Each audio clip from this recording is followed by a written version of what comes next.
Bretzky! What? Get your ass over here!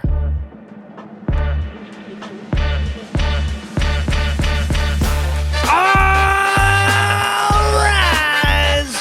It's the VIPod! Come get it while it's hot. Season 2 is just gonna smell like a fried chicken fire log in here. Squirt. Squirt, squirt, squirt, squirt. You know what our listeners want to hear? What? I don't know either. Where's that cactus? We should just have the cocaine song as our intro. What the I'm in the Migrin.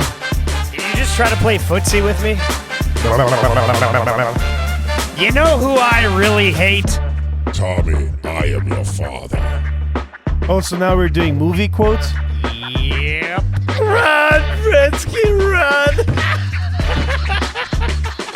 Are you recording? Yep. No, but really. Are you recording? Yeah. I get it. I see what you're doing here. Oh, you may be seated. I am the greatest one, Wayne Bretzky, and I am here alongside my co-host, The Tommy Show 1.0. Loads, Tommy. Loads. Oh, we got some luscious Caesars here. You know, it's I'm actually so happy that the Nomad's not here. And now we're having some luscious Caesars, and the bitch is missing out. And then on top of that, why don't we crack a brew of the show? Yeah, let's do. Let's What's the brew of the show? Loads. Brew of the show today is Le Sneak Belgique by Barnhammer. It's a wit beer, so a white beer for those of you who are not down with the lingo. And we'll pour a little bit for each of us. Yeah. Pour me. Beer me, bitch. That's good. It smells fantastic. So We're is actually that gonna- local? Barnhammer, yes, they are. We're going to have a few beer of the days today, I think. It's a drinky kind of day. How is it, Tommy? Tasty. Is it? Yeah, it's a little hoppy, but it's really nice. Tastes like a wit beer. I like it. Nice. Well, let's get into today's show. Good summertime beer. Last week it was buddy of mine on here, Steve Crooks, so shout out to him. And I just want to do a quick shout out to Steve's friend, Melissa, because he kind of forgot, but she'll understand.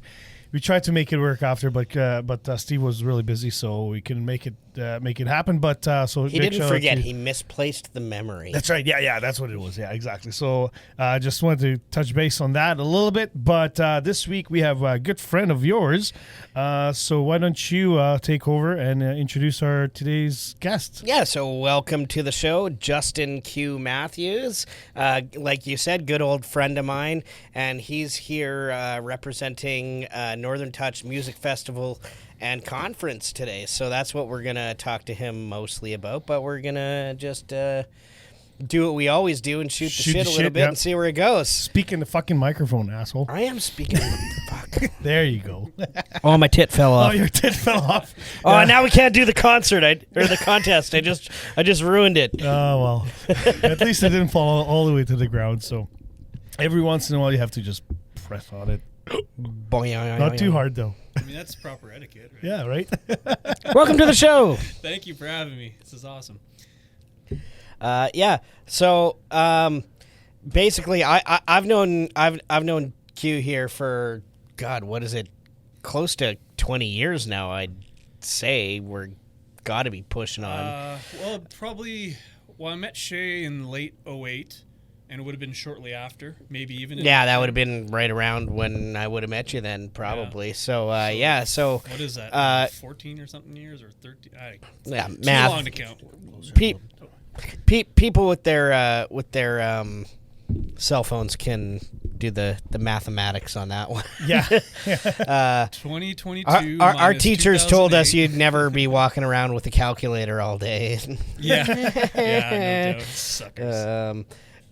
But yeah, so Shay, good mutual friend of both of ours, was the founder of Northern Touch Music Festival and Who we're conference. gonna have on the show too, right? To come and Yeah, he's gonna be few, he's gonna be showing up in a few weeks to talk about another business he's been working on recently called Manitoba Wildcraft.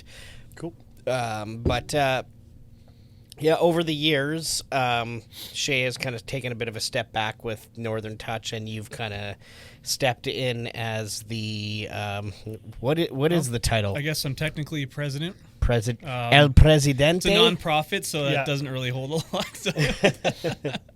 I mean, ever since I met him, been involved in the music business with him. So naturally, when he formed the nonprofit music festival and conference, I was in.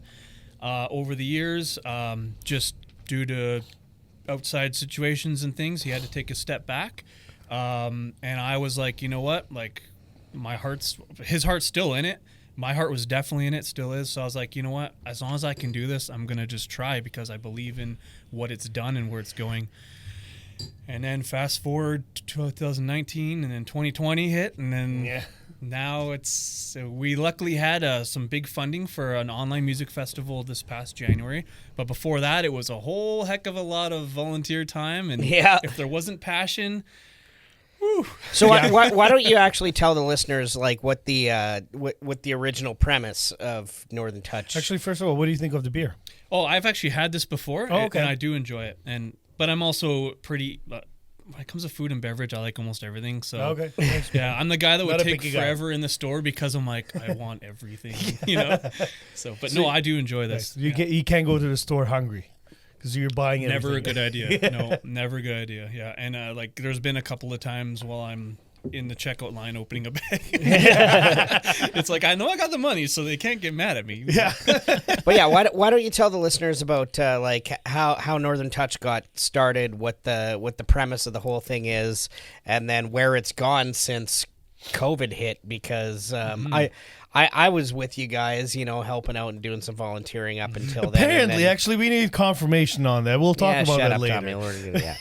Oh, yeah, he definitely did, yeah, for sure. And if anything, it sort of helped towards the podcast, I think, too, is right because you were learning some of the programs and stuff too. So that's Doesn't cool. know shit.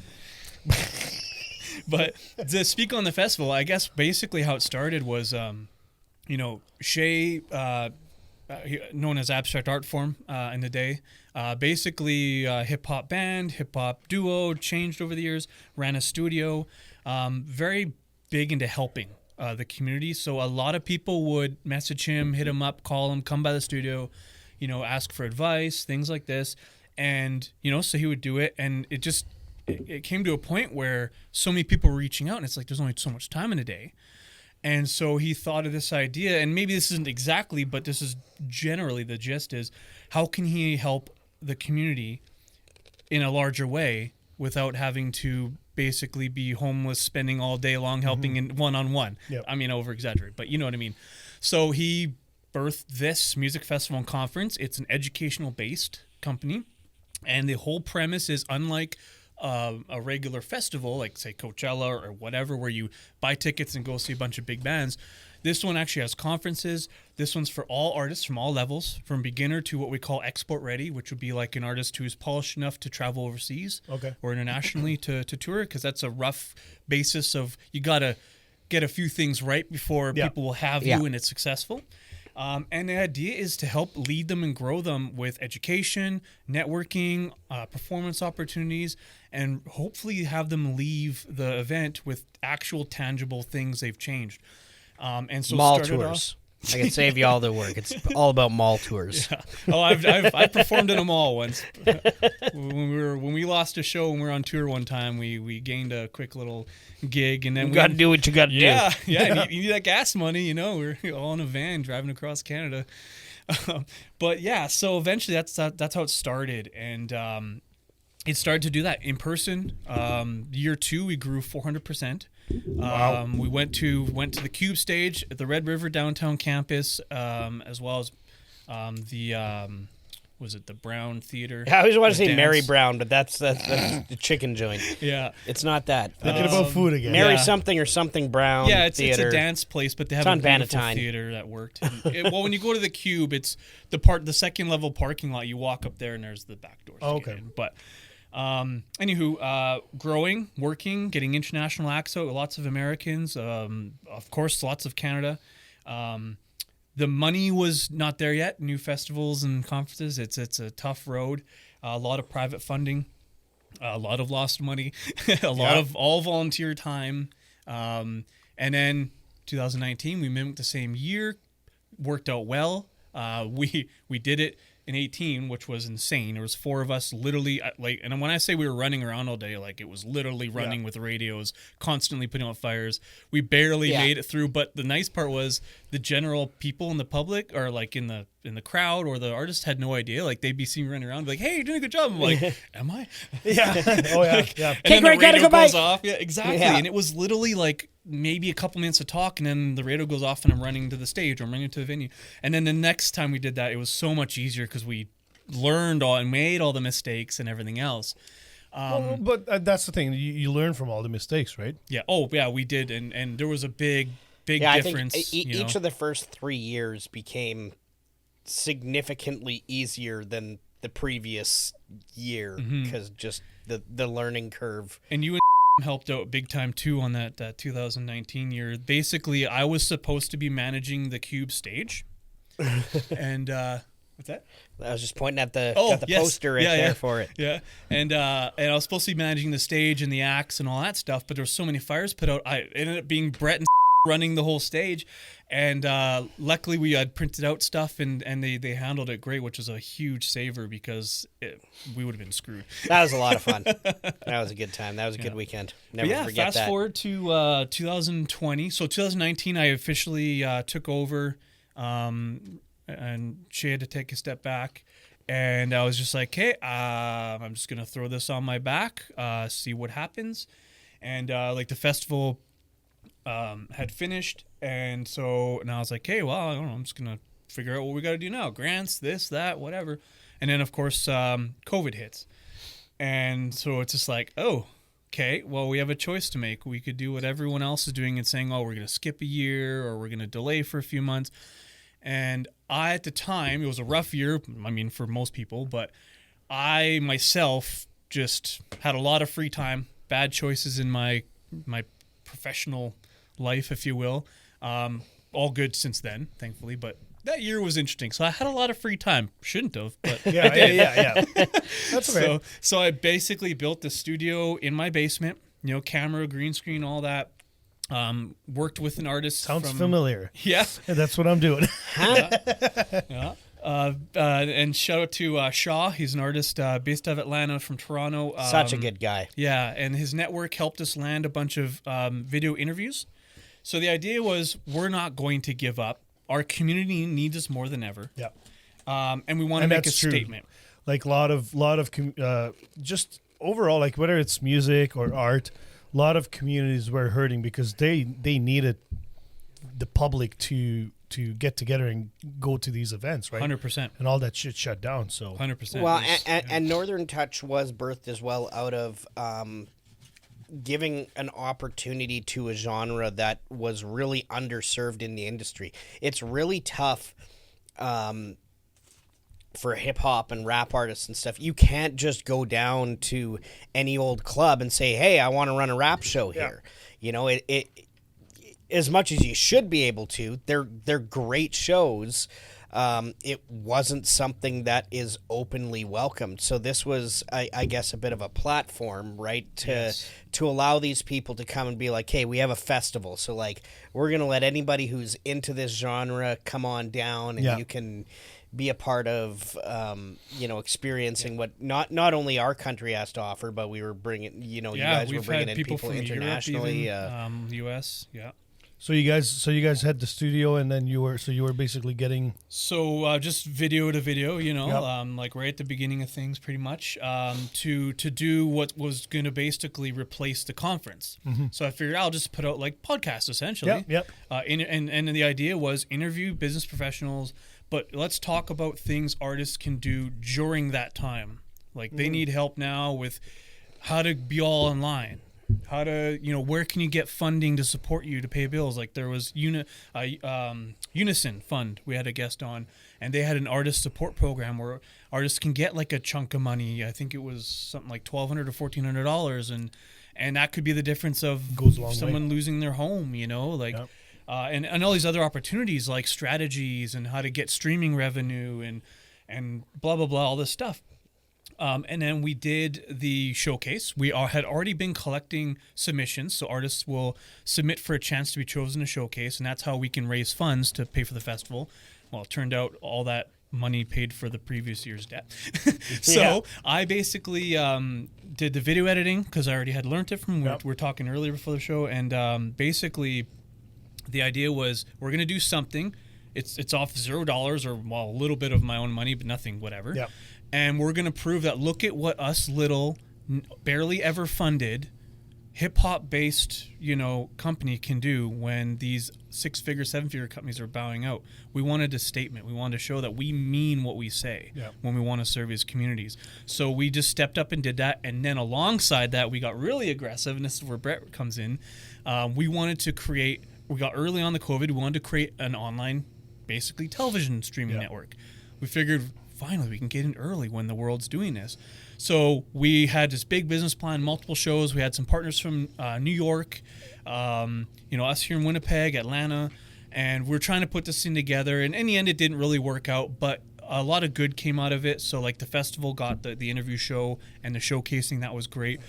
We had some fun content. We had some fun doing a lot of it. It was a lot of time, but also, I needed something to keep my mind. What else were we doing, right? Right, exactly. Yeah, exactly. So, that's kind of that. Maybe a little long-winded, but now here we are, got big funding. I learned a lot of the skills then that we employ that you now. don't use. Well, but I taught you how to use so that you can edit this show. And also lets you know that you can do it. Liar. Right? Like, if you don't know any of it, then you don't know if you can even do a podcast. And then you start going, wait, well, I have this, I can do this, I can do this. Oh, wait, we pretty much have what we need to do a podcast. No, but it's like, joking aside, like there's a lot of, like you and I bounce so many ideas together. And even just like when we started this podcast, when we bought the soundboard, well, that was 4 months right there. Going further, we're just like, okay, like I'll just get USB mics and plug them into the laptop, right? Next thing you know, oh shit, it's not that easy. It works with one, but not with three. And then, like we had just a folding table, and then we got a different table, got the soundboard, and then fuck, how do we get this to work? It's like, so together, like with whatever, whether it was from Northern Touch or like watching YouTube videos or whatever, you had the same interest as I did, and it's just like, it was actually fun doing that shit. Like I remember Friday nights kept us busy throughout the pandemic. Friday nights we would crack a bottle. We'd be sitting there swearing our asses off, like why the fuck talking does on this video not chat. work? Yeah, trying to figure out why we couldn't get audio to come through a certain channel for a stupid reason, so our guest could hear it or whatever it may be. And we were doing Zoom calls, and it's just God, it was just. But I think we kept us busy. Like if we listen to the underground podcast that we did the very first episode compared to the quality of sound that we have right now, fuck, it's like 100,000 times better. Yeah, absolutely. That's all it is, though. Is you got to just start. That's and like just do everyone, it, Like even like I was just watching Joe Rogan's been doing actually interviews on other people's podcasts, which he doesn't often do. Yeah. So I've noticed he's been doing a lot more of it, and like he's like, he's like, my show when I first started was complete trash. Like he just trashes it, but like he had to start, and he was obviously super early in the game. Like he's basically a pioneer in that sense, but you got to start. No one starts. You hear a lot of polished at anything. podcasters talk about that when they get to around like the 300 podcast mark. They start talking about when they started, and it's just like, man, do you remember? Like it's embarrassing to even listen to that now, just to how amateurish you were, like let alone you could have had the best content on the planet, but just like the fact that you just had no idea what you're doing, it's just so cringy. I hate to say that word. What drives me crazy is when I hear like a successful podcast and they just have like the crappiest audio, and I'm just like, you I fucking know. kidding Spitting me? Like, chiclets? yeah, exactly. Yeah, I didn't want to bring it up, but yeah, I might as well. I I'll love even- Spitting Chicklets. I'll This is even one of my tag them. favorite podcasts. But yeah, their they're- audio is fucking horrid for a podcast that has millions of listeners. I see that so much where it's like you as someone starting a project, whether it's podcasting or you're an artist making music or video editing, right? You're like, I gotta be as polished as possible so that I can get attention, I can this and this. And then you're working really hard, and then you go look at that and you're like, why isn't mine blowing? And it's just this weird thing. Like, it's not all about polished, but of course that's super important. I don't know what worked for them, but like sometimes, even just the content and things like that. But it can be very deceiving, Well, what I find is funny too is like when it comes to like I play guitar, and a lot of times like the joke with guitar players is everyone thinks is you need more equipment, right, to sound better. Yeah. You need more pedals. You need more. At some point, you do. You can enhance your sound with it, but at the end of the day, your tone is your tone, and that comes down to how well you play.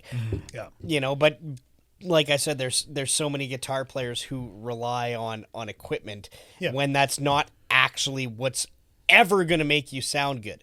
When with podcasting, a lot of it's the opposite. Yeah. It's all about the equipment you have. Well, I mean, I'd say 90%. 10% is the content. The people have to relate to you. And there's an element of editing and stuff like that too, like you know, adding in the right filters and without getting too into it. But you know what I mean, right? Like, yeah, you need to have gear does make a difference. Yeah, in absolutely. some areas.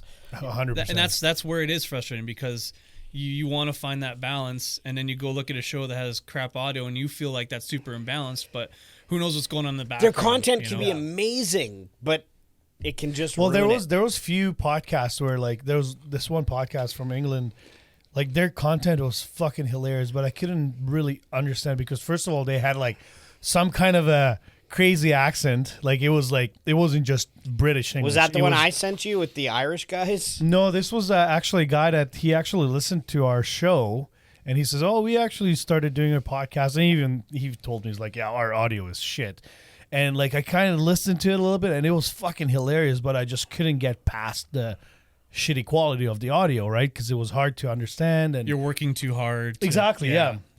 So I kind of missed some jokes, and like it's important, right? Because and it's tiring on the mind, especially if it's like a 1 or 2 hour podcast. Like you're concentrating. Yeah, it actually does wear you out, and you get. Sick of it. I think our listeners are like that when they listen to me talk. They're trying to figure out what my accent is. But no, yeah, exactly. Like it's Southern Swedish. When I listen to podcasts, I want to be relaxed, right? I kind of like usually do it on my drive, and I listen to like Two Bears One Cave on the drive. Oh yeah, or Tiger Belly, and like those things, like I don't have to pay attention. I can ingest it like without me working at it. Kind of like a talk radio kind of deal, yeah. And that's important, yeah. Mm-hmm. It's not important that you catch every single bit, like but you get if the you're in gist traffic of it, and whatever, and then you catch what you catch and laugh at what you laugh and. Yeah. So what's the direction of Northern Touch going forward now that stuff is reopening again? Is there going to be another live festival this year, or is it still? This has been. I had to make a really tough decision this year. So last year, actually, when we got this funding that we had the January festival, it was a $100,000 grant I wrote. I'm not a grant writer. There's an art to that. There's a language to that, but someone had to do it. Yeah. We didn't have the person or the money at the time. So I just said, screw it. And it's like a few months before you get results. And I was actually at the Shack. Because of COVID, it was just Danny, me, and Shay. And I gotten tested a few days before because at the time, like, I don't want to say too much, but someone in the family had some health issues and things like that. So we were being super careful. So it was just us three went out. And basically, the morning of my birthday on August long, I wake up, get out of my tent, I turn my phone on to do the check, emergencies, whatever, and this email comes in, and it's Canada Council for the Arts, which is the funding body that happened to apply for this grant. And Shay's walking out of the Shack because he knows what the line looks like, and I'm standing there, and I'm like, well, I just got an email from them. This is either going to be an amazing birthday or a crappy birthday. And then I open it and it doesn't tell you anything in the email. You got to go log in. So there's like barely any reception. So I'm like loading and taking is this the place where you go camping for? Yeah. Okay, yeah, in the middle of buttfuck nowhere. Yeah. River, yeah. Yeah, exactly. And it's like, I saw the videos, the drone videos. yeah, and just waiting for everything to load, it was like the suspense. And then I found out we got it. And I was like, that's a $100,000 birthday gift. And Nice. so we got that. And then, oh my goodness, it was in basically September right to mid-January. With my normal work and stuff, it was like minimum 80-hour weeks. The week of the first week of the festival, because I was also doing a lot of different roles, I learned a lot of lessons. I had a 96-hour week, and I burnt out one day. It took me like 2 days to recover mentally. I bet. And then got back on my feet, and towards the end of that week, we finished week 2, but learned a whole lot. But now, part of learning is making tough decisions. I'm not the only one doing work on the festival, but I'm the main guy, and I'm doing a lot of it.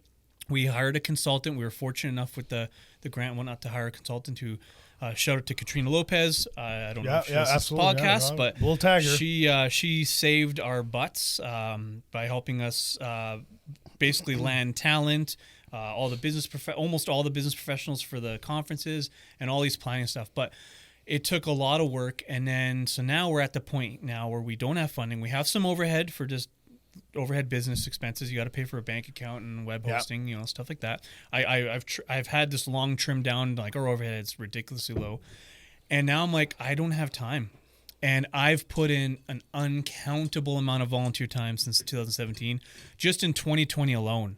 Like I couldn't count, and so I know I won't feel guilty because I know I've done way over and beyond, but my heart's still in it. Yep. And so it's battling the passion versus the logic. Yeah. And now I have these businesses growing that are going to, that to pay my bills and are going to fund my future. And let's be honest, like I have one team member who is great for the website and email and technical stuff. And then the other board members got their lives. And I can't run the whole show and expect it to grow. Yeah. And I can't, it's definitely a team effort for sure. Yeah, and so I've had to come to the conclusion that unless there's funding, I can't do much. I can't put much of my time in. And so I'm putting in a little bit of time to do a 2-year business plan. There's a company that may work with us on business planning and writing for grants. We'll probably won't have programming this year because grants, there's always a delay before you get announced and get grant money, and you need planning time. And it's tough to think about that there might not be any programming this year, and it might not be well into next year. But again, I can't. I can only do so much. Yeah. I've done already insane amounts for it, and here we are. When we use up a grant, we're back to no funding. And it's like I can't do this cycle over because then it affects my pocket, my future. 100%. And so it's tough. But I've made that decision. I gotta. When there's funding, great. We can hire people. Yep. But when there's no money, because nowadays it's so hard to get interns that will. Yeah, we've been trying. Yeah, but no, like even like we did the Manitoba Loud Music Festival, and like last year was the first year, and it was a great success. Luckily, we had enough sponsors that we came up just a little bit over what we spent into it, which is great. That is great. Yeah, we didn't. That was your first year? That was the first year. Yeah, that's really great. Yeah. So we're super happy about that. Now we're planning for the second year, but like again, like it was a lot of our time that we're not counting our time because we didn't get paid for it, and we know that going into it that this is going to be a lot of our sweat time. Equity. Exactly, and we're hoping that in the long run it builds into something big, and it's shaping that way, which is great because it's making some noise across Canada now. So that's exactly awesome. what it was for me, and that's what we've like over the years we've gone to some events, we've talked to other festival organizers, presidents, things like that, and that's what it is. Like no festival starts off with money. No, yeah, especially educational based, especially for hip hop, R&B, and soul. So we knew that, and that's why I took over in 2019 because I'm like, no, we've impacted so many people. The money's not there, but like it's going somewhere. And now fast forward. We made it through pandemic. We got some major funding, but then now here we are. It's like we're back at where we were, and it's like I can't keep spinning my tires. So I'm not giving up on it by any means, but I have to make the hard choice of being very strategic with my time, because there's very little time that I should, because I could have built a lot more business in the past years with the mass amount of time I put in. So that's just where we're at, and I hope one day it's worth it in the end, because whenever you get feedback from people, like even after the online festival, like, yes, it was hard work like crazy, but like it always makes me smile when you hear people so thankful, talking about the opportunities, and it does refuel you, make it worth it. But again, how many years, can I do that? Absolutely. Yeah. So, well, and like you said, People need to get out and fucking support. You need to support the community, support the scene. And I don't know if you like music, you can't just live on Spotify. Yeah, that's what it boils down to, and that's what the problem is nowadays. Is that's what so many people have, come accustomed to. You don't have to go down to HMV anymore and go buy a few CDs. You can literally just look it up the day it comes out and listen to it as much as you want.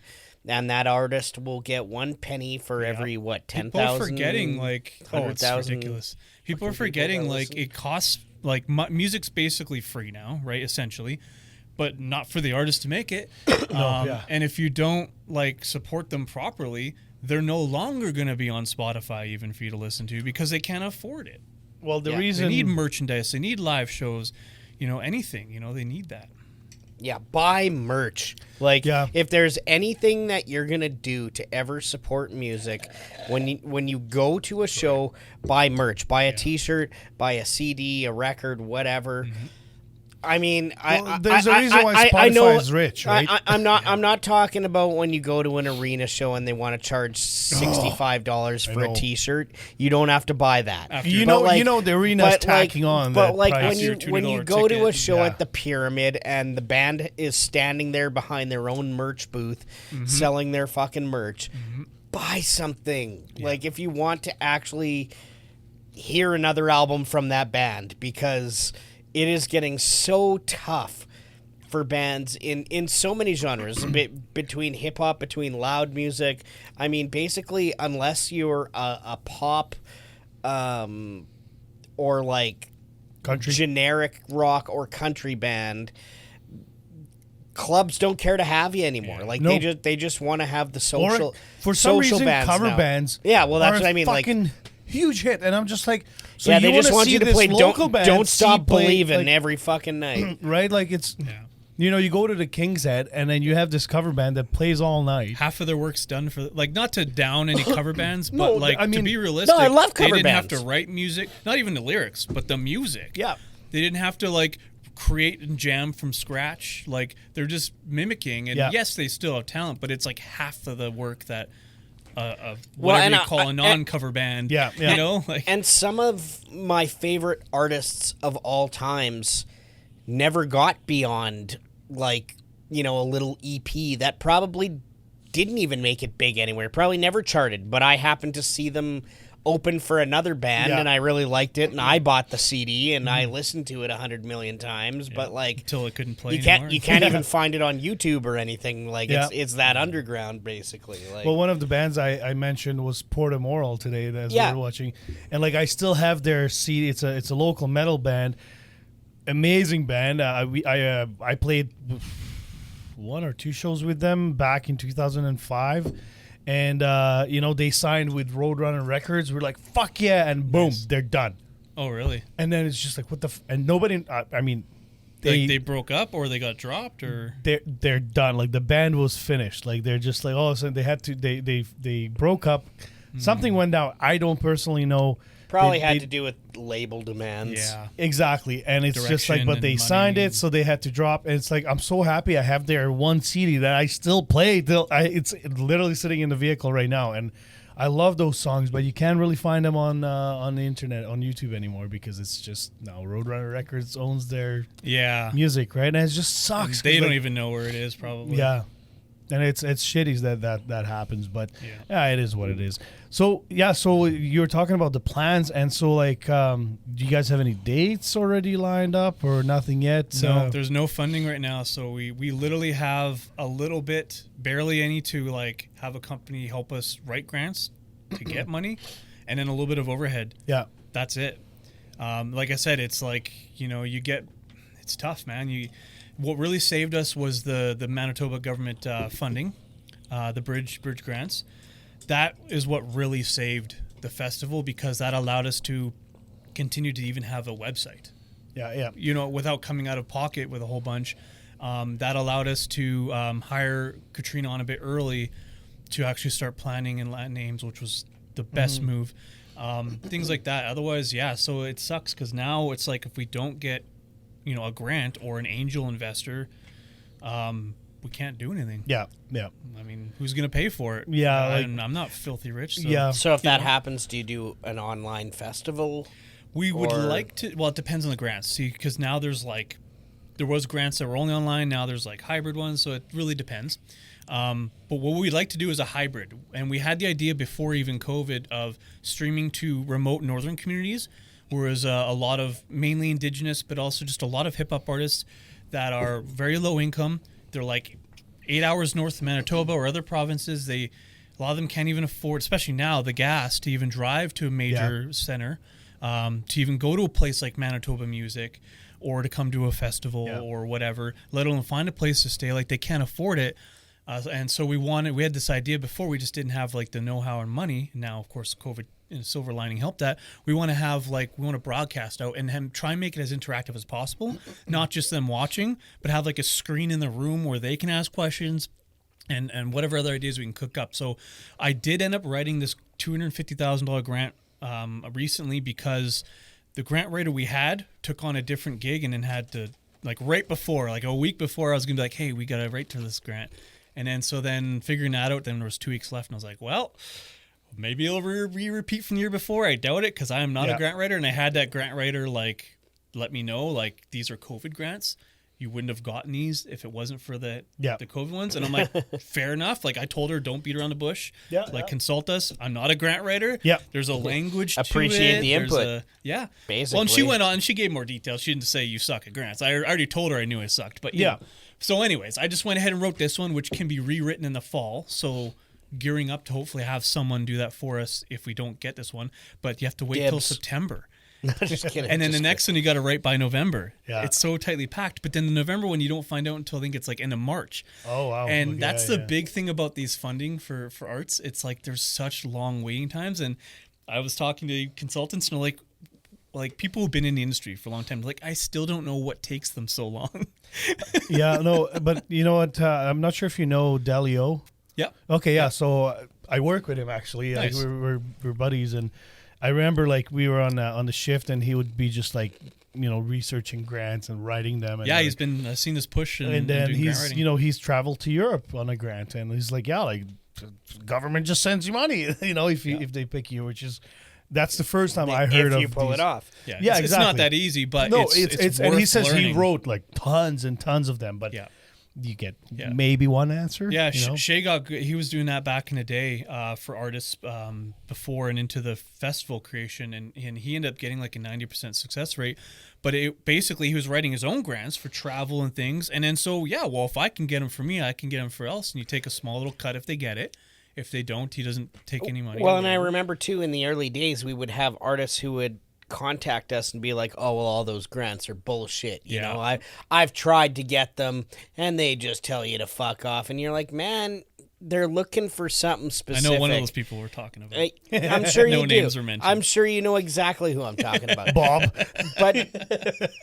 But like that's the thing is you can't just be Joe Average and just go, yo, I want some money and this is why I think I should get it. Well, and I'm gonna take it's a professional application. Yeah. You're asking for a lot of money. I'm gonna take Gary Vaynerchuk's take on this a little bit, because he kind of talks about like contacting famous people on Instagram. He says, you know what? If you contact 3, 4, 5 people and you don't get an answer back, well, that's inaccurate. You need to contact 100 or more. thousands of them. Yeah. And you might get one, but that's all it takes. Yep. It just takes that one person to reach back. So same thing with this one. Yeah, it just because you wrote, let's say 10 grand. And you have to get better at your approach. Exactly. Like, for that, you don't just say, hey, what's up? And then if that doesn't work after a while, like, like, oh man, I love / hate it when, like, so we have education, right? And so many artists don't go to conferences, and it kills me because they're artists that are like, yeah, I want to get big, I'm gonna do all the fun stuff, making the music. Yeah, and then you're like, so what's your plan? And they're like, well, getting big, like I'm gonna get big. It's like, oh, really? How are you gonna blow up? Please explain to me step by step, because that's what's needed. And so we were like this. We'd go like even as a hip hop band, we would go to Toronto a lot of times, North by Northeast, sorry, Canadian Music Week, Indie Week, and we would be the guys at the showcases till 3 a.m. Getting up at 8 a.m. hung over, barely making it to 9 a.m. conference, but getting in the conference, pulling out the phone or the notepad, and actually taking notes. We would drag our butts. We would get all of us up. No one's behind. Yeah. We're all getting our butts on that trolley and down to the hotel. Well, because you're there for a reason, right? Yeah. Like, I mean, have a great fucking time, but you're there then for a suck reason. it up when you have to because that's your own fault. Yeah. And then if you fail and you didn't put in the effort, well, don't fucking cry about it. Now, if you've done, I mean, I try to teach my kids about this too, like in sports. If you're gonna go out there and do your best and you lose, that's okay because you did your best and you improve from it. But if you're gonna pick fucking dandelions and you cry about that you lost, well, fuck, don't pick the dandelions, or even just like don't expect to always win. Like I got these little nephews and like the oldest is 7. And it was just like a year ago or so, we're kicking the soccer ball. And of course, I'm going kind of easy on him, but I'll make the score a little close, trying to intensify. Yeah. And then hoof one at his face. Full blast. It's happened. Oh yeah. I did that to my own kids. And so then so once in a while, I'm like, you know what? I'm gonna win this one at the end. Because whatever. And then he was really developing this, and now that summer, we'll see what he's like this year. But he loves sports. He's a tough little boy. He was like 4 playing with 7-year-old football, getting like ran over and never crying and getting up. But then when he comes to losing, he was he would get upset. And I would try and have that talk with him, like explain to him, hey, you can't always win. Someone has to lose at some time. Yeah. And it's okay because you're getting better. And I'd tell him what I noticed he got better at, and he still couldn't overcome it. Yeah. He was like 6 or whatever, right? So I guess I've actually had this one too. This is surprisingly amazing. Like I'm not necessarily one for the sweet beers, but like when it tastes like it says it is. This is a banana bread beer. I have to give kudos to the recipe. I don't know if you've tried this by one. Eagle Brewery. But yeah, so anyways, it's all about just life lessons and getting better. And that's the thing. You got to do it and, get better. It's a full circle to our podcast talk, But cheers. Loads. We say loads. Loads. That does taste like banana. See, I'm not a... I don't know if I'd say it tastes like banana bread. It tastes like banana. I get the bread. I don't know if it's just me, but I get the I don't bread. like the crust, the outside crust of the loaf. I don't like banana flavored things. So what intrigued me about this one was several weeks back when we had the friend from I'm losing my sound here. Don't lose yourself. From Brazen Hall. Jeremy. I mentioned to him about how I liked the banana flavored beer that Half Pints did that he was a part of, and he said that bananas were not actually part of the flavoring. It was something that was part of the chemical process that happens that was creating that flavor. Not necessarily a flavorant, but like now this one here actually says an appealing beer brewed with bananas. Yeah. So this one actually has bananas. Well, that's why probably it's the strong taste and smell. It's probably at the last and it definitely is. It's a strong it is banana taste to it. Well, I know I'm not gonna buy this beer. That's for sure. I mean, I'll drink it because it's beer, but you know what? It's not a regular. It's part of the. My wife will probably like it. It's part of the beer journey. I like it as a beer to try, it's not something I'm gonna It's- regularly No. go back It's to. a good beer It's a to specialty drink. thing. Well, while I'm drinking it, it's actually a really nice beer taste. It's the aftertaste that hits you really strong with that banana flavor. Yeah, like there's a lot of beers I've tried that I'm like, it's good, but it's like that's a one and done, you know. Yeah, like yeah. it's one more than one, and even by the end of some of the cans, it's just maybe a little too much, whether it's sweetness or Yeah. whatever else. But intriguing and It's interesting. much like hookers. Wait, what? Nomad. So what's the biggest act you guys had on at the Northern Touch Music Festival? Biggest act, MERS, maybe? yeah, I think that would be fair. Yeah, I think that'd be fair to say. Never heard of him. He's Yeah, but how mainly- much yeah. hip hop do you listen to? Yeah. from LA. Okay. He's one of those artists that are huge in the underground, where he even flirted with a label for a little while. Which label was it? I can't remember now. Him and Fashion actually did a duo project together cool. as well. They went to Sway's show. They were on his show too. Which was pretty cool, and that was at the peak of MERS when he was kind of dipping his toe in the A-list, but then went back to Well, and another where thing he I'll likes give to be. MERS credit to is The Weeknd. When The Weeknd first got popular, he had like that kind of like weird like the hair. big dread kind of Yep. like that was MERS's look. Oh, like he okay. totally ripped that look off. MERS had been doing that for years before And then that. apparently, and I don't know if this is from MERS, but Jay-Z was doing it for a bit, and I recently heard it's the He has hair.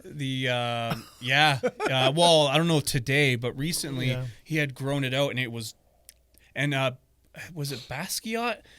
It's a artist, like a painter. Basquiat, yep. Yeah, apparently, and then I never looked him up. I heard of him. That was his hair. He was famous for that. Oh, okay. So I don't know where that lies with MERS, but it doesn't matter. At the end of the day, MERS did it before as a music artist. As Yeah, far yeah. as we know, he was Okay, long been yeah. doing it, like Yeah, late way, 90s. I think? way before Early Weeknd 2000s, something like that? ever. So what do you think? Before Weeknd was even born, probably. What do you think? Rick Ross stole a beat from him through the producer. Yeah, I remember that too. Yeah. He did a diss track to it after. Wow. Calling out Rick Ross straight up because he's like, it's true. I have nothing to lose. Like, Yeah. Yeah. So what do you think was that brought success to this festival? Was it the artist, or obviously your guys' dedication it's number one, but was it the big artist, or was it more like a community outreach because I see lots of names on this one poster, right? So, which is awesome to get so many acts, because I don't recognize any of these names, and I'm not in the hip hop industry. But yeah, so was it this community that basically just kind of tried to, hey, come check this show out, blah A blah lot blah? of that is, yeah. So we never had until this past January, we've never had an ad budget. It was making posters and me and Shay going around town taping and stapling them up, and social media, just word of mouth, so to speak. Yeah. So we never had huge crowd draw with the acts because, if they don't hear about it, they don't know it's Yeah. there. So we relied on the artists for sure. A lot of local artists, even like Ontario, Saskatchewan, they bring out their crew. They let people know. So that definitely was a huge factor. Was them C coming out. wanted me to mention that he was never invited. I watched that one. I was commenting about his love for pickles too. I know. He's a Just had to closeted, throw that in there. closeted pickle lover. Yeah, He's the president of the club. that was amazing. Oh, that was funny. And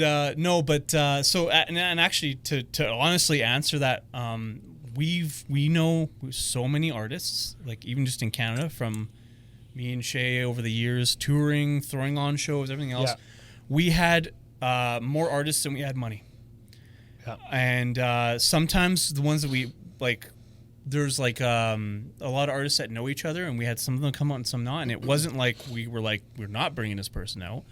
A lot of times it was like, for example, Fresh Kills came out, and he was good friends with Icy the One. And we love Fresh Kills, but we also wanted Icy the One. We wanted more female presence. And so we got them as like a package deal. And then I don't want to say too much I heard the things. But anyways, Icy's friends with Dayburger. So then that linked that. So sometimes it's just a link, and then you got these 3 artists. Well, then Rel, has done touring with Shay. Yep. So, not that Shay's going to pick Rel in particularly over C. No, but there was they've actually toured a together. very Well, C I think did a couple shows with them too, but they've known each other a lot closer. Yeah. There was actually very strict selection rules with Northern Touch where it went to a committee and there were tiers. So like you got put into a tier. It depends on and the then there was a artist. certain amount of people from every tier who got in. Some so of you them- could be an A tier artist Yeah. and still not get a slot on. So to kind of quickly speak on that is some of them were supporting acts. So some we did just straight up hire. I can't remember all the details over the years.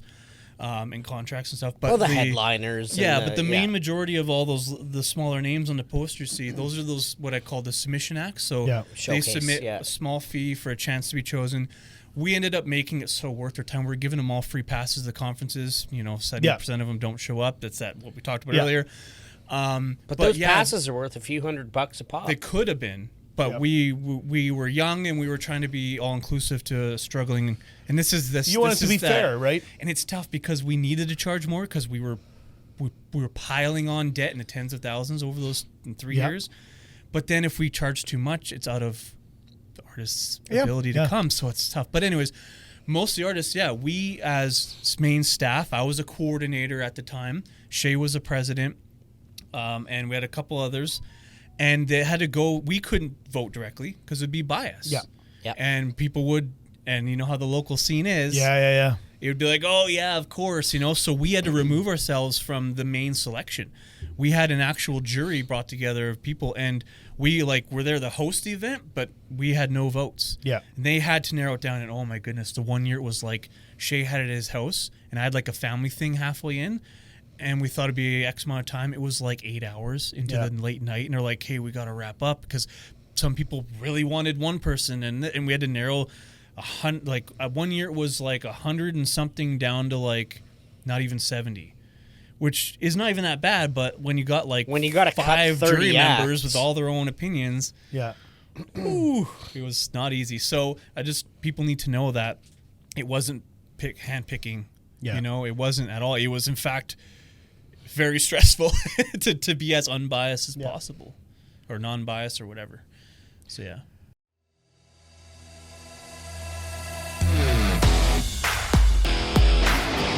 The pizza oven is dedicated to the highest quality pie that the whole family can enjoy. With their amazing sauce and the freshest ingredients, the pizza oven is here to provide quality and a great tasting pizza to Winnipeg and East St. Paul.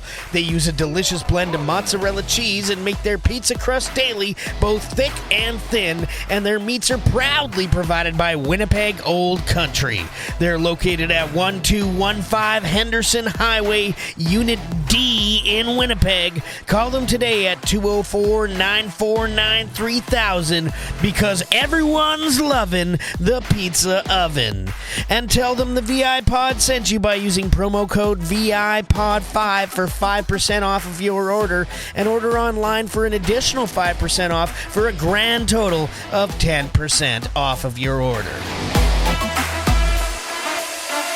We would like to take a moment to say a great big thank you to our lead sponsor, SafetyNet Studio, for bringing us to all major platforms under their banner.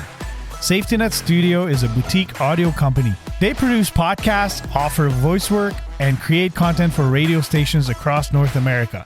You can head to safetynetstudio.com and check out music news you can use that's covering the chart toppers and floppers. It's a daily 6 to 7 minute pod that keep you up to date with all your active rock and top 40 favorites. You can also hear music news you can use on your local radio station.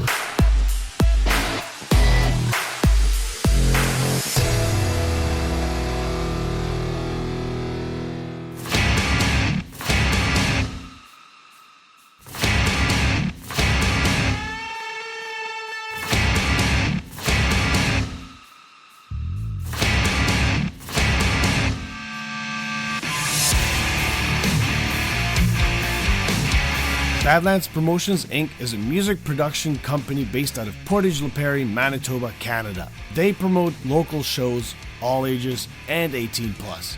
They also offer a wide variety of services including concert promotions, tour bookings, merchandising, flyers, photo and video services, studio recording, EPK, and website building. Call Badlands Promotions Inc. at 204-595-0500. You can also email them at badlandspromotionsplap@gmail.com. VIPod is very excited to promote every Badlands Promotions Inc. show, so come out and support your local scene.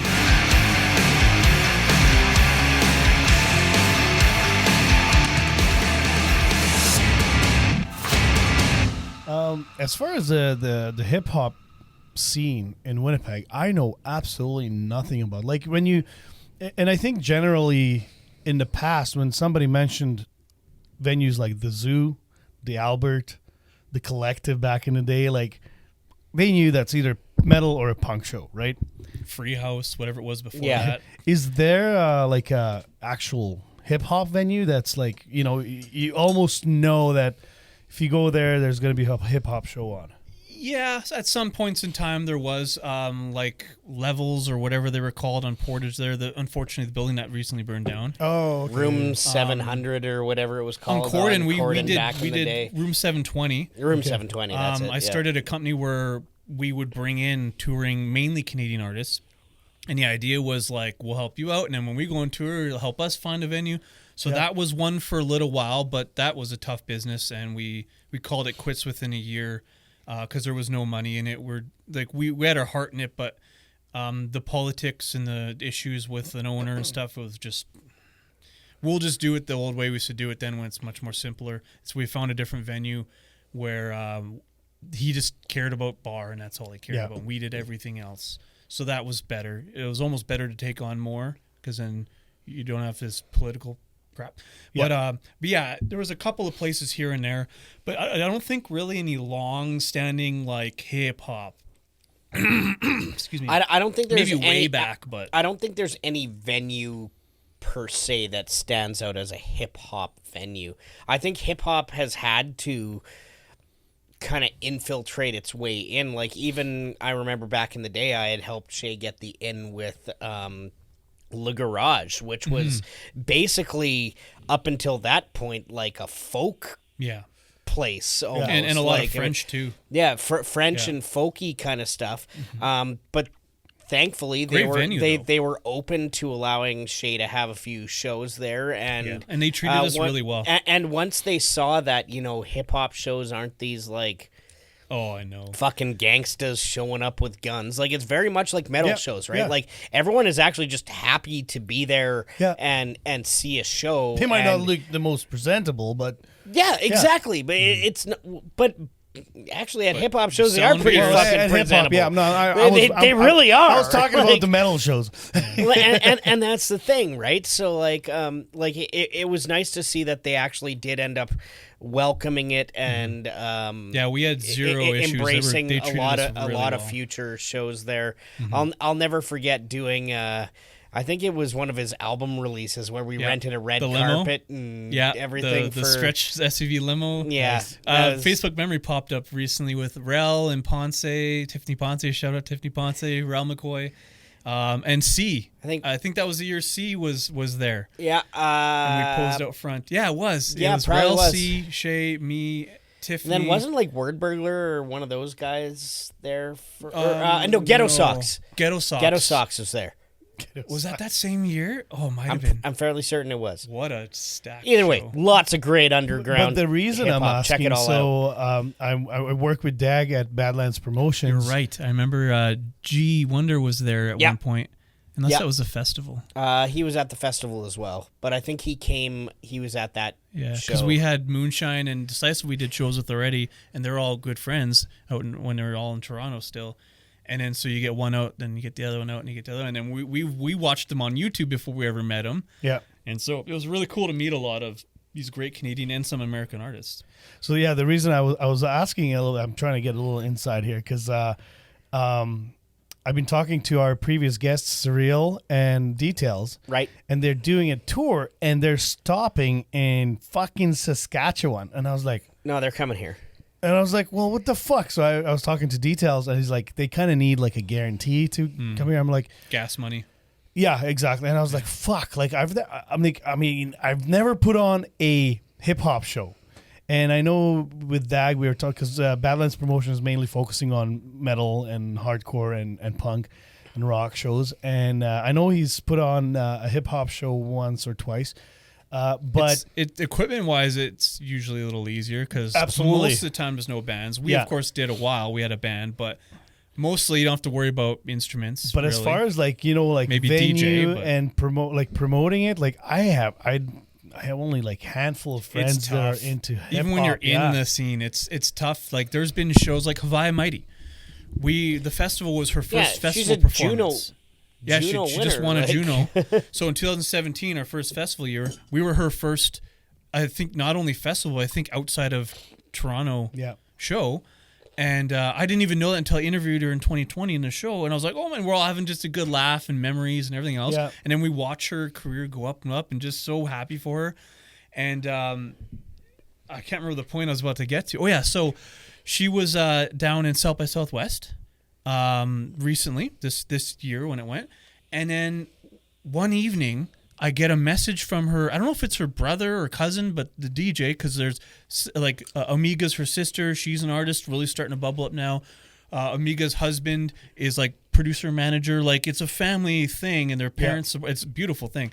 So, anyways, I get this inbox out of nowhere, and I missed about a couple hours, and he's wondering if I can help her find. I can't remember what it was, a piece of equipment, because she's doing a show in Winnipeg, and I'm like, she's doing a show in Winnipeg. Yeah, right. And she didn't even, like, she promoted it, like, maybe a couple weeks before on her page. I've seen no one, never popped up, not that I'm not on Facebook a whole lot outside of business pages, but usually, like, when you're friends with the Facebook friend and the sister and the brother and the so-and-so, nothing showed up. I was like, I had no idea you were going to be in town and stuff. And well, and that's the thing, like, I think prior social media, and even like, okay, like MySpace was around and Facebook just started, it was still very easy to promote shows because first of all, you had the venues that had guaranteed to have a show. So people were just showing up. Yeah. They didn't even know who was regulars are Yeah. down. playing. Yeah. And then, you had the There's just streets and Thursday avenues night where, live band where or you whatever. walked by. It's like, that there's a new poster on there. So you kind of knew what's going on. But now there's so much shit on social media. And then there's so many different platforms that unless you promote it everywhere and just keep promoting it daily and often hourly and money. hourly. Yeah, and exactly. You have to, because now next thing you know, like you just promoted yourself and then fucking, I don't know, like, oh, Well, and don't check get me this wr- new sponsored ad for this pen, takes over, Yeah. right? Yeah. And they make a funny video over it, and the people will watch it, and then they'll just watch the next reel and the Squirrel! next, and then oh shit, I gotta go, right? And they Yeah. never get to yours. So like the attention span of Facebook, But don't get me feed wrong. is Like so I short. mean, I'm not like a hip and with it anymore. But like if like you were saying earlier, like if I wanted to go see a hip hop show tonight, like I don't even know where to start. right? Mm-hmm. Yeah, I don't. and so I'm just kind of like, And it's not just with hip hop. Like it goes like that with a lot of music nowadays. It's It's just just too Exactly, much. yeah. it's just the too way much it's now. the way that the industry's evolved absolutely that like It's all lost in the, like, it's just too much. Now you're getting 100 things at you at once. like unless it's well, like and this everybody wants big- to do a bit of everything. So like it's not like a place is even a rock bar anymore. It's a rock bar on Thursdays, but if you Yeah. go on Saturday, it's a hip And hop. so you bar. have to get And the then info to know if something's going on when, right? Because it's, like you said, it's not when you could just show up and you just knew. And there'd if be you're over something. 30, do you something good, really yeah. have You the might show time up for and that? they'd be Like, closed, Yeah, or- but that wouldn't happen back in the day, and yeah, there's like few venues that they're only open Saturdays, Sundays because Why didn't I pull this out earlier? oh, This is for you, This see. is for I was just gonna say, pickle, pickle, pickle, pickle, pickle, pickle. I've been just making my way through mine just now. Cheers, C. You know what? If we get some major funding, we'll get you out for sure. How's that sound? Why don't we crack the last one here? We got the Let's do it. Torque Rock Blonde here. It's a blonde ale. Yeah, so it's a different world. There's just too much. It's just overload now, and which is fine. There's nothing you can really do about it. We just have to figure out and adapt. And Yeah, and that's the thing. So I would love to, have cereal and details here, but it depends. Like I told him, email me details. He hasn't emailed yet. So details. Did if you you're tell listening- details? Email me details. Yeah, I did. Yeah, I was like, yeah, no pun intended. But actually, no pun intended. No, but we've had a handful of hip hop artists on the show, and we have thrown out a plug to all of them. A lot of them are from BC, and actually one or two of them have actually heard of the festival, which was great. I'm glad that was awesome to hear. And every last one of them has been pretty excited about actually throwing in an application and getting down here, especially if they can. glad to hear that. We really, hope I I told them, and I don't think that's something we've mentioned before either. Is the festival helps artists with grants as well. So like, if you're not from the local area and you need to get here, the festival will actually help point you in the direction of how to get the grants Which is that so will fucking cool will that you get guys your do that. ass down here, so that you don't have to actually spend the money out of your pocket. You can one of our conference panels was all about grants. Well, actually, we had a couple with three. One for music, one for video based. I really wanted to expand and help because a lot of rappers are also their own videographer or their buddies are videographer, and so when we were curating this, I wanted to really expand and anyways, so one of them was Manitoba Manitoba Film and Music. They have a specific one to fund other Canadians outside of province to travel here to work with a producer or a studio. For example, there was just one right there, and we talked quite a bit about that. And there was a few in the audience who were like, "I'm gonna check it out." And they welcome you emailing to schedule like a video or a phone call, and they will take the time to tell you what you need to prepare for, what that looks like, and all these things. Like they were super good. They explained it even in the conference, but yeah, there's some real opportunities, and we're just like I said, we're trying to really actually help. And yeah, and see, and in this era, you kind of have to take on that stuff yourself. Like it's not as much like our artists nowadays, and we've talked about this in previous shows. Artists nowadays, it's not like you figure out how to play music and they'll then go get a manager and then the manager does everything for you. Right. Like a lot of music nowadays is a lot more self-promotion, and it's almost a what do you call it? Like you're a business owner essentially as a musician. We talked a lot about that even in just this conference, and then back in 2020 when we had Havaya, Mighty and Shaw both on their show, we talked about that as well and her journey as well. And you have to do, when the money's not there, you have to do everything so you can get to where your career grows. And then what comes next is your close circle, your friends who are going to support you take on these roles, even if it's not their expertise, but it's something. And then after you're successful at that, then you start maybe getting like a manager or booker or graphics This kind of artist, reminds producer. me of the show Entourage, right? Yeah. Like it's you have your buddies that okay, you're on a mission. Your buddies come and support you, and hoping that you get that big house. Great and, show. Fantastic show. Yeah. Yeah, we watched that when it was back when it came out. You probably caught some with us at the studio. Yeah, we watched everything like Bishop and me and Shay and you would pop by and visit and Daryl and and there was a little bit of that like spark in us trying to like help with Shay and the music, and so that definitely hit home with us in a similar way. We're a group of guys trying to make something work, and super entertaining. So, on the side that you're the president of the Northern Touch Music Festival, you also rap. You're an artist and performer. I did check out some of your videos this past weekend, actually. Awesome, cool. And slowly getting them on Spotify. Yeah, no, that's cool. I mean, YouTube's there too, and like actually my favorite video, and it's super simple. I'm sorry, I forget the song. But it's with you kind of behind like a graffiti wall. There's Untouchable. maybe. I'm outside in downtown. And downtown, like right on the street. I was like, "Fuck, man, that's awesome! I love it. Like, I love that." A simple. workmate at the time was a director. He filmed it, and that was his vision. I love it, because it's such a simple video, but you captured like Winnipeg really nicely in there, and like really only a Winnipegger will know. Oh shit, that's Portage. Graffiti gallery, Portage. Yeah. The railway. I have to give a credit to Hassam. That was his vision, and I loved it the whole way. So like he chose the spots and things like that. We went to I think the railroad was last minute. We lost some time, so the golden hour was going away. So we're like, let's just get some other shots. And we got kicked out by a CN guy because I was right against the train, like literally. Did you have to get like permission, or you just went in and? He was driving by on the other side of the train, and we're just like pretending we didn't notice you. And he's like, "You guys got to get out of here. You can't be right close to the train." Blah blah blah. So then we moved over to where they had a stack of the ties, new ties, and there's that scene there, and then we just wore out our welcome and took off. And I think that was the last scene of the day, I believe.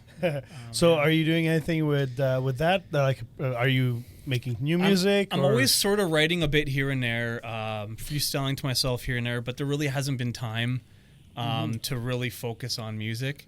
I have stuff that I could record. Like, I have a couple of songs finished that I could record. It's just finding the time and balancing it with, like, trying to just build for your future. So right now I'm really focused, and I had to really. Right now it's all about getting rid of excess in life. Not that music's excess, but like picking and choosing, right? Like the hard decision with the festival. I've been renting the same house for 10 years, and now they're going to be putting it on the market. Guys getting older, markets are up. So now I got to worry about that and find a place or figure out that. So I'm downsizing. I'm like, you know what? I don't use this table. It just stores junk. I'm gonna get rid of this sheds one out fish for it. tank. I'll rent you one. and You can make them really cozy. I promise. So it's like, let's shred down some of the excess stuff. So if I do move, it's easier. And then so that's now applying to a lot in my life, including my schedule. I have a business that's growing right now. So it's like, you know what? I got to just like double down on that. Yeah. And then, you know what? I've had my fun with music, the touring in my 20s and, even into early 30s. And it's like, you know what? I knew it wasn't for me. Like Shay made money on it. He had a studio as well. He was a producer. Yeah. All that. Me, I was just helping. You might along. recognize these speakers from Yeah, I do. Yeah, definitely. And so now it's just like, you know what? Music's always been in my heart. It'll always be around. I'll probably always dabble in it, or at least for the next little while, but like no serious effort in that sense. It's more just for yourself. I got to build these businesses so that I can make sure I secure my future, my retirement future. I got to ask, back in the day, you had a clothing line. Yeah, 204 Don't Sleep. No, nice. Loved it. Yeah. Still have some left? I still have some hoodies in a box in my basement still. They should have made it to the studio. I never think of it. That's the thing. Still one of my favorite toques that I own. Like, it's just the comfiest. Still have a couple of those. Comfiest fucking toque. Actually, Manitoba Loud Music Awards is looking for merch and paying costs. So if you have any left over, so maybe I apparently we'll have talk 3 to extra large hoodies. I have this I'll old take one. note. I'll take one. And then potentially 10 toques, and they're super seriously warm toques. Like they're. I'll buy another toque, honestly, because like I've had mine for. Let's talk after the show, but I want a hoodie and I want a toque. I've had my toque for 10 years now, and it's still one of my favorite toques. But if I can get a brand new one that's like super soft and cozy, it's in my storage. I know where it is in a box. I never think of it, but I'm a big note taker. So this note's from like the last time I edited it was like over a year ago, and that was when someone else was asking.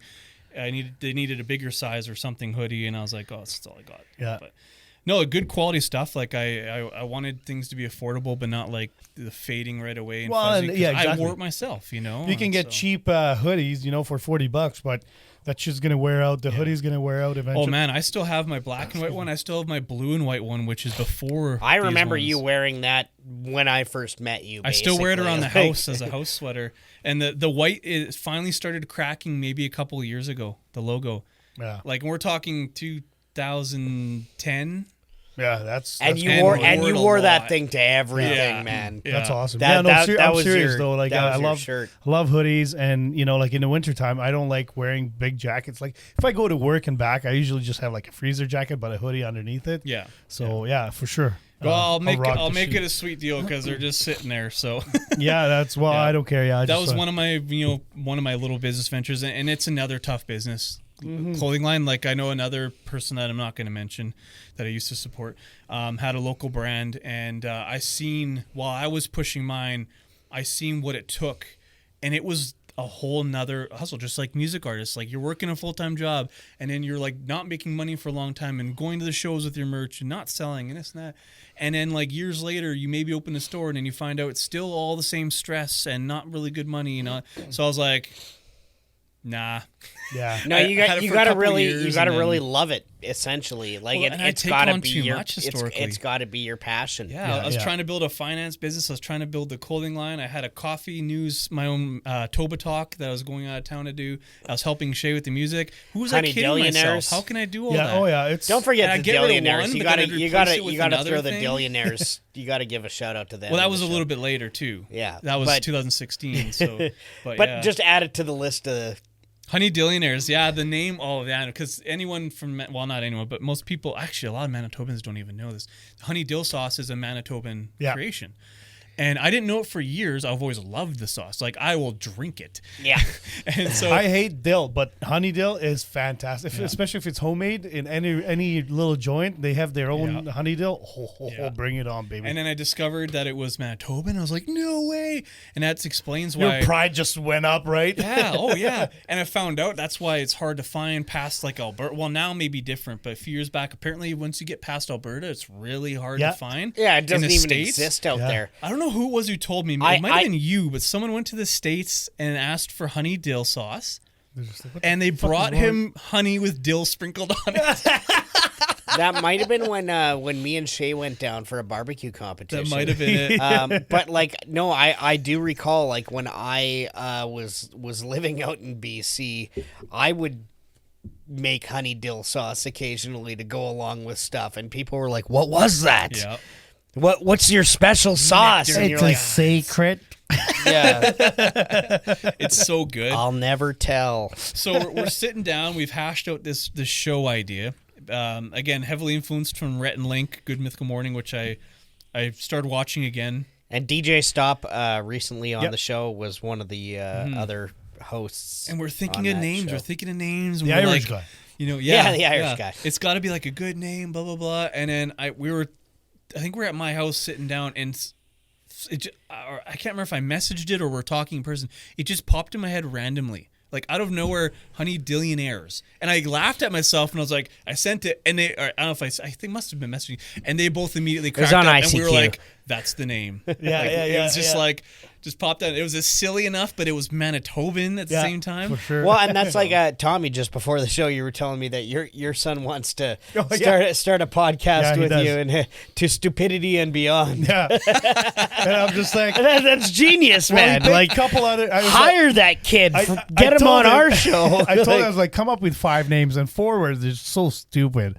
And then I was just like, you know what? I think we got to go with just to stupidity and beyond. No, that's good. that's great. good, yeah. I love that. And he's man. super pumped. Like we already picked out the intro song, so I got a couple more videos to shoot, and then Wait for Halloween gonna- and get you a Buzz uniform, and then you can Yeah, yeah, make yeah. like a it's gonna be mascot it's or- gotta be a drunk Buzz or something. Yeah, have though, you ever yeah. have you ever Your seen the helmet instead? have you ever seen that costume Bud Lightyear? Yeah, You can make the Buzz Lightyear costume out of Bud Light.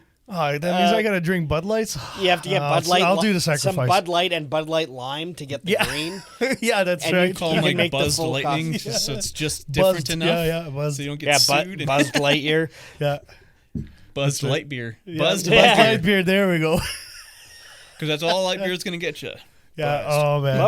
Loads. This is actually a Loads. really good beer. I'm not minding this one at all. Nope. Yeah, it's a nice, nice little smooth. lager, right? Is it a lager or like a blonde? Torque Blonde Blonde, Ale. okay. It's very smooth. Very Rock smooth. Blonde Ale. Very smooth. one more question about your music. Did you make your beats as well, or just lyrics? I've always been interested in producing, but again, that's just another Thing 1,600 to add, hour. You know, they say 1,600 hours or whatever to not master, but get good at something. Being around Shay a lot, so no, a lot of beats are like Shay, Frost Gamble. Did a couple on that one EP I did. DJ Stop also. I think it was just them three, if I remember correctly, for that last EP. And amazing beats. Like I couldn't have been happier. And I still have a couple tucked away that I will eventually write to. Yeah. So It's always blown my mind how the people who make beats do it. I'll never forget being at Shay's place one time.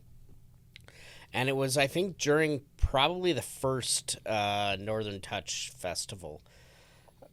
But Fresh Kills was at his house. And I had no idea who Fresh Kills was. I didn't know, like, the stuff he's produced up until then. But he literally sat there with, like, a record player. And he was sitting there, like, placing the needle on certain spots and, like, listening to things. And then just going, nope, and coming back. And then going, nope, and coming back. And, like, he was just kind of flipping it back and forth all night. And we were all just kind of sitting around the counter talking, drinking a beer and whatever. And he was just going, nope, no, and coming back. And after, like, 2-3 hours, he's like, guys, what do you think of this?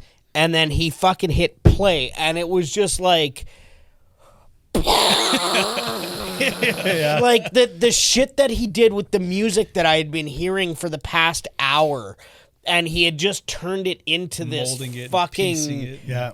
beautiful. You really have to have an ear for it. fucking Oh, yeah. piece of music, and it was like an old like 70s like fucking Shaft kind of sounding like Yeah. waka waka wow waka wow. It was Yeah, like yeah, yeah. like oh baby, like you know, like just like. I couldn't believe It's the surreal. piece of music. It legitimately has a surreal feeling. Yeah, and I literally at that point was like, did I just literally fucking witness this happen? Yeah. And it wasn't until after that I went back and like actually found out who he was. And like if any of you who haven't heard of Fresh Kills before, Fresh Just go on Kils, go on YouTube. His His beat pad game is yeah, the Transformers. oh my favorite, probably my favorite of all time. He's done. The Transformers We'll definitely thing throw a that he link does. to his channel. Yeah, we'll throw definitely. it on in here. He did a lot of It's video so series cool. where he was just remixing like classic even TV show, like he had what was it, Bruce Lee. I don't know if it was Yeah, like Double or and whatever it was. he's done full fucking series albums and then he produces exactly. of this stuff, and it's just amazing. unreal to listen to the stuff this guy puts together. Like he literally cuts up little 3 to 7 second clips Okay. and then creates an entire fucking He masterpiece. produced I believe it was it As the Crow Flies or his History in the Making? I think it was History in the Making. As the Crow Flies was the guy from Sweden. Right, Oscar. Yeah, we still work with him on occasion for graphics work and stuff. Yeah. Prince of Sweden. we call him. I think Swedish Prince. well, there was As the Crow Flies, and then there was Crows. Oh, Crows was Oscar. That was Yeah. like a couple of tracks kind of thing. The one they did like in 24 hours for I was just looking at it the other day. These are abstract art form What's that? albums, by the way, for anyone who's trying News to and figure out music what we- label again, the one that was all independent and it grew. Noisy. Noisy, yeah. Yeah. So there was a competition when they first launched, and it was like, what can you do in 24 hours? So over in Sweden, production, Shay writing, recording, and then they mixed it all together. He pretty much pulled an all-nighter. And it's an amazing, and they did a video too, like a video as well, and they did a great job. And I don't know how they. And never I even honestly, got- I think Crows was a better album than As the Crow Flies. Like it was the great. same album, just remixed. Yeah. So, but anyways, yeah, God, like it was great so producers in just in Canada in general. Like Rel McCoy is an amazing producer. Rel is You know? unreal. Yeah. Have you guys seen the movie Beats? Yeah. Yeah, and I love that movie. Like, see, to me, I don't know much about hip hop, but I'm more NWA, Cypress Hill. I like the old school stuff, right? And I'm into all that too. every once in a while, somehow it gets in my playlist on random, and I just hear like a hip hop song, and I'll be like, okay, this is not my cup of tea. And then once in a while, just those first 20-second, like the first beat, gets me. I was like, now you have my attention, you know. Lose Yourself by Eminem. Well, I mean that's a good example. Just that little, Yeah, right? it does. Like it's just a little bit like it's intriguing, Anticipation, right? Exactly. you're like- What's next, right? Yeah. And so things like that, I can really appreciate. And again, hanging out with Fresh IE a lot, like he'd be sitting there sometimes and just like makes a couple beats. I'm just like, fuck, how do you do that? Yeah. Like, I remember like so I started like writing hip hop in high school, and it was a very slow process to where I bought a cheap mic and would just record on my own. It was just like a hobby, it's fun. And then about not even a year before I met Shay was when I started to be like, I'm going to take this more serious and work with a producer.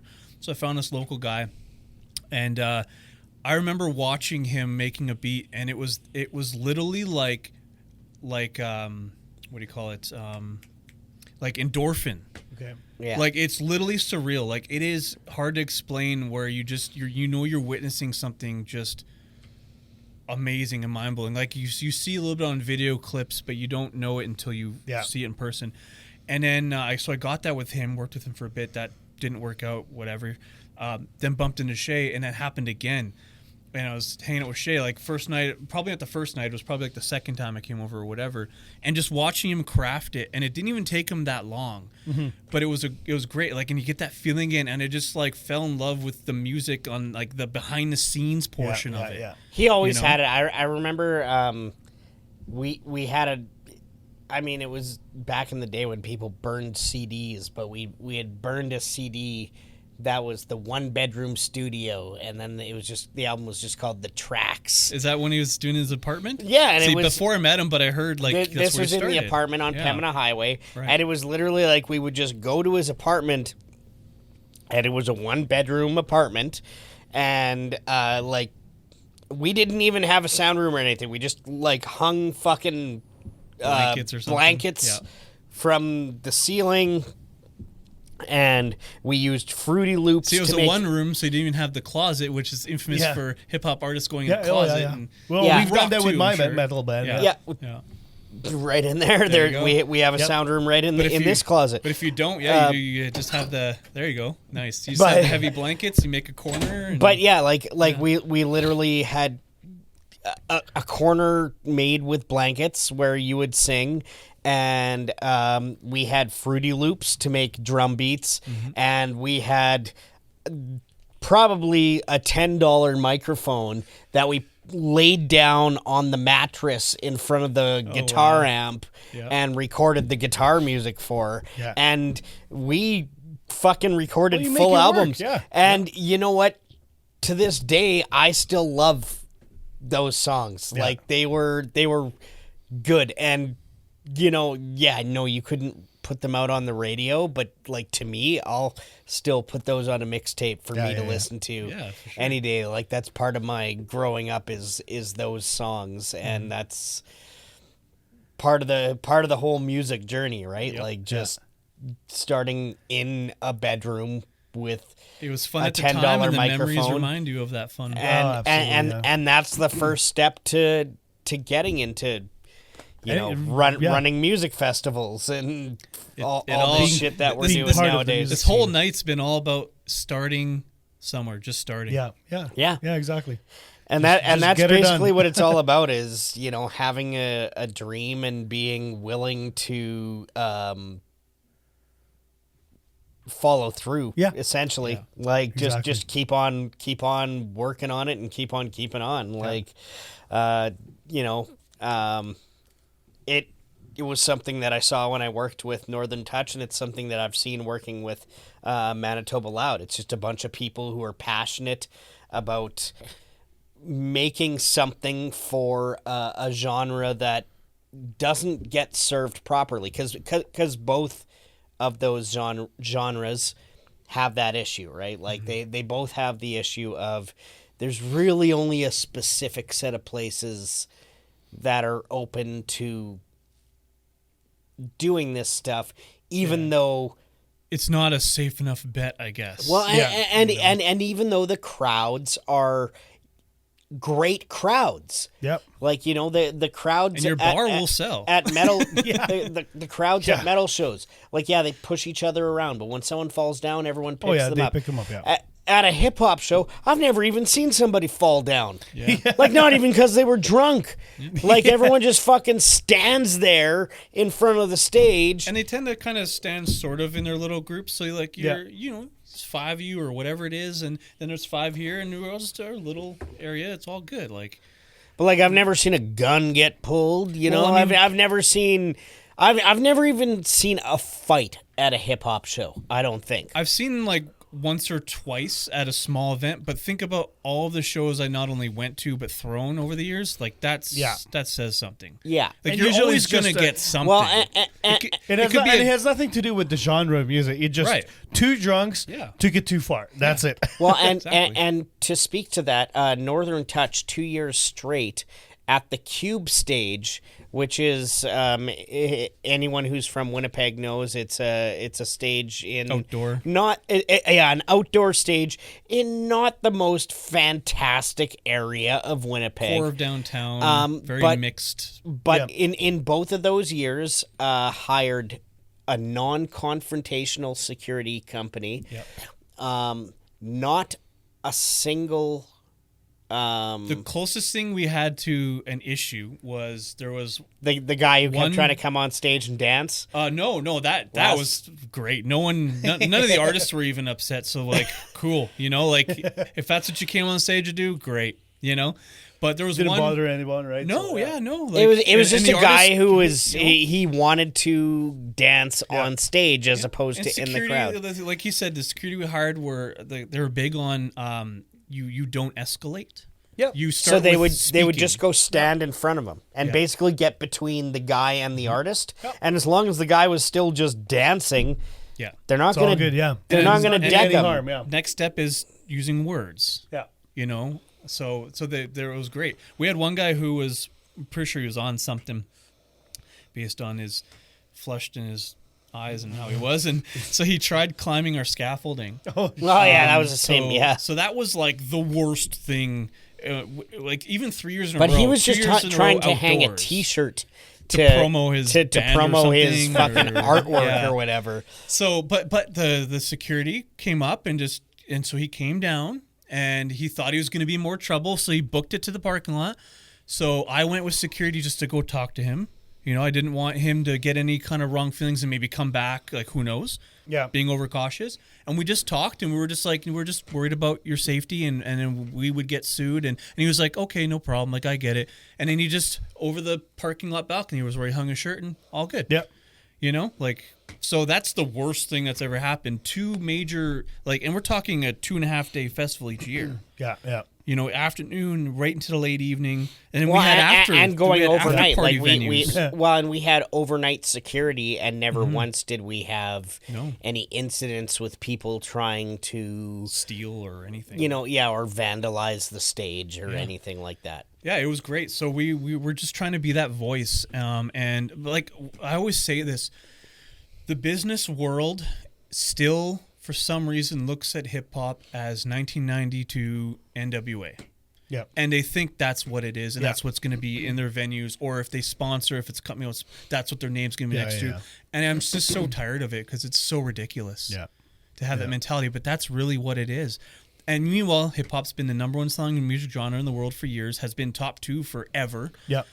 But unless you're an A-lister, good luck. Yeah. Well, Exactly. and hip hop now too is such a you can't even just say hip hop and use that as a genre because there's everything from nerdcore to hardcore Gospel. to gospel to like So many you name it. kinds. Like there's stuff that sounds like Corn and Limp Biscuit kind of exactly. style stuff. yeah. And there's stuff that sounds like you said, like Country-ish. gospel, and there's country-ish sounding stuff. that's and, right. fucking Old Town Road or whatever it was there, Lil Nas X a few years ago. Yeah. They wouldn't allow him to get a country music award because he wasn't at actually a country artist. Well, fuck you. Yeah. That was a country song. So what Yeah. had to happen was a couple country artists had to go and re-record the fucking song with him just so that he can get his award. And that's the kind of ridiculous steps that are having to be made in the acceptance of genres nowadays. And that's where it's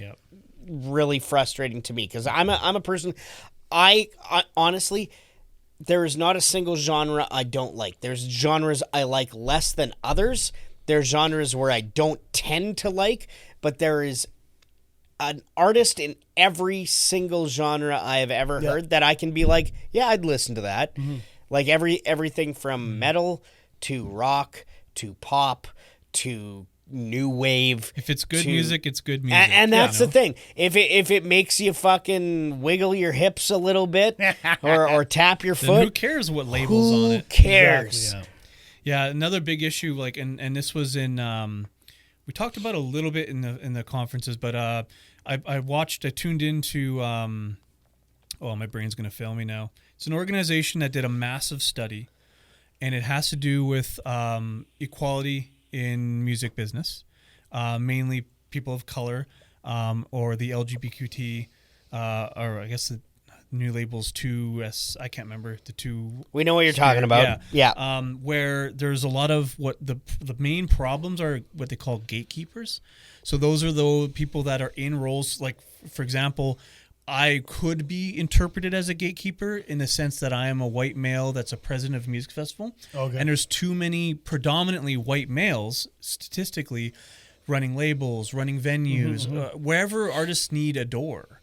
Now, thankfully, I'm not a biased gatekeeper. I'm the total opposite. Like, I'm almost biased towards helping people of color more than white, in a sense, as that might come across controversial. But there's a lot of the wrong kinds of people in those gatekeeper positions that are keeping people of color and different genders and sexual orientations. Your role is to opportunities. serve underserved artists, though. So and if you like someone, not based on who they are, but what they sound like, well, who gives a shit?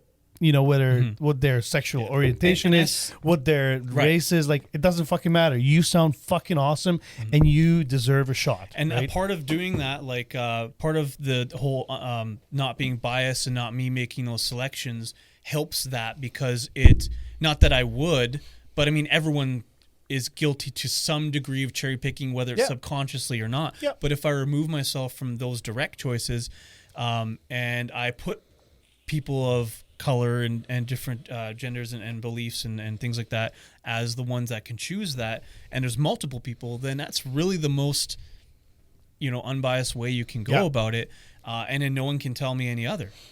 Exactly. I've protected myself, but I've also protected what the mandate of the festival is, and that's the reason why I still do it. It's not for me, it's for what the festival believes in and who they help, and I can say with 100% that me and anyone who's been involved, including yourself, that's how it's been, and that's how, as far as I'm concerned, it's going to be. As long as I can make sure of that. And there's a lot of, coming up in hip-hop scene, there's a lot of goodness in the local scene, and then there's the bad apples, who, whatever, want to hate and spread blatant lies, and that's happened to the festival, which breaks my heart, because A, they're not there, ever, so how do they know what's going on? But B, to know the sacrifice that everyone involved, and like Shay, the largest, without getting any details, like that dude put everything. I remember everything into it. He was talking about it, how like he just like that was his baby, like he was living. And it still is. He still checks in and, hey, let me know if you need. Well, I've worked for many festivals over the years, from everything from Northern Touch to Hoot Owl to Manitoba Loud and even the Folk Festival. And I gotta say, Northern Touch was probably the most inclusive, conscious festival that I took part in. Regardless, like you would think Folk Festival is probably gonna hold that title, but I would actually say that Northern Touch probably made more of a conscious effort in terms of the actual community it was supporting as opposed to just a Private organization. Or and as opposed to just making social comments to seem right. acceptive, There's right? There's Like, talking and there's walking. Right? exactly. Exactly, and I feel like Northern Touch really does do the We walking. run. Yeah, they that's awesome. really, really do. And I mean, I know I'm coming across like whatever, but like I'm No, speaking it's- for everyone who has been involved too. You know what I mean? Like we've gone through it, you know, and it continues to go through it. Well, Struggles and just support look and stuff. again at the list behind you. Like you said, Tommy, even if you don't listen to hip hop, you might pick out 3 to 5 names from that entire poster of names, if that. And these are all, you know, not even necessarily relevant artists, but they're all real artists that are trying to make that name. Yep. And they've all been given very equal chances on there. And they're you still can't- grinding probably and just going at it, and you know, like, I mean, it's amazing what you and your crew does. Thank you. I really look forward to you know, hopefully soon. I hope I do, man. I mean, we get to enjoy it live and watch it. like I said, it's tough to have to be held back by waiting for funding. You know, when your heart's in it, and like I said, it's a battle between the passion I have for it, but then the logical side. And I hope that by some miracle I land that. If you ever very have fund we any did. acts that are like along the Limp Bizkit, Corn, kind of like that hybrid thing, we could probably work into something, get them on Manitoba Loud, Yeah. as well. Absolutely. You know, we we love never- collaboration. We One- love collaboration. One interesting thing that we've talked about, not necessarily behind closed doors, but it's just conversations, is we don't always have to be 100% hip hop, R&B, and soul, but like we have a large goal that is for that genre or those genres. Yeah. But if it helps the thing grow by sometimes including a little bit extra, Yep. we want to at least be. We don't have to be 100%. I wish, Yeah. but there might come a day where it might help us to have an act or two to help boost it. And at the end of the day, I kind of look at it like Robin Hood. Like if it's the country, the folk, or the rock that gets all the opportunities, and if we're able to like score something because we had, it's kind of like taking little from the rich, Someone and that giving pulls to the crowd in, poor, right? You know, Yeah. yeah. It's just like the fucking the Super Bowl tries to do every year. Yeah. When they hire some pop artist to come do the halftime show because it's gonna pull in a crowd. Yeah. Right. And they throw a curveball in To there, an it would- extent, that logic makes sense. Yeah. Until the real fans are complaining about the ones that are talking the whole game. Wow, They're yeah, there yeah, for the exactly. halftime. So I have this video. What kind of news you got for us? So I saw this video on my phone pop up, and I did not hear what was going on because my volume was down. But I saw Justin Bieber's facial expressions, and I was laughing hysterically. I thought somebody actually did like a video edit and made his eye go wonky, but apparently he's got a facial paralysis. So Crazy. I'm gonna share this video here right now. It's from it's on YouTube and it's from CBC. Justin Bieber is getting a lot of attention on social media right now because of concerns about his health. He's had to cancel a couple of concerts, and he took to Instagram just the other day to explain why. To explain that he is experiencing partial facial paralysis. I wanted watch to his eye. update you guys on what's been Wait. going on. Obviously, as you can probably see from It's my like the face, delay. Yeah. he looks like Jean I Chrétien. have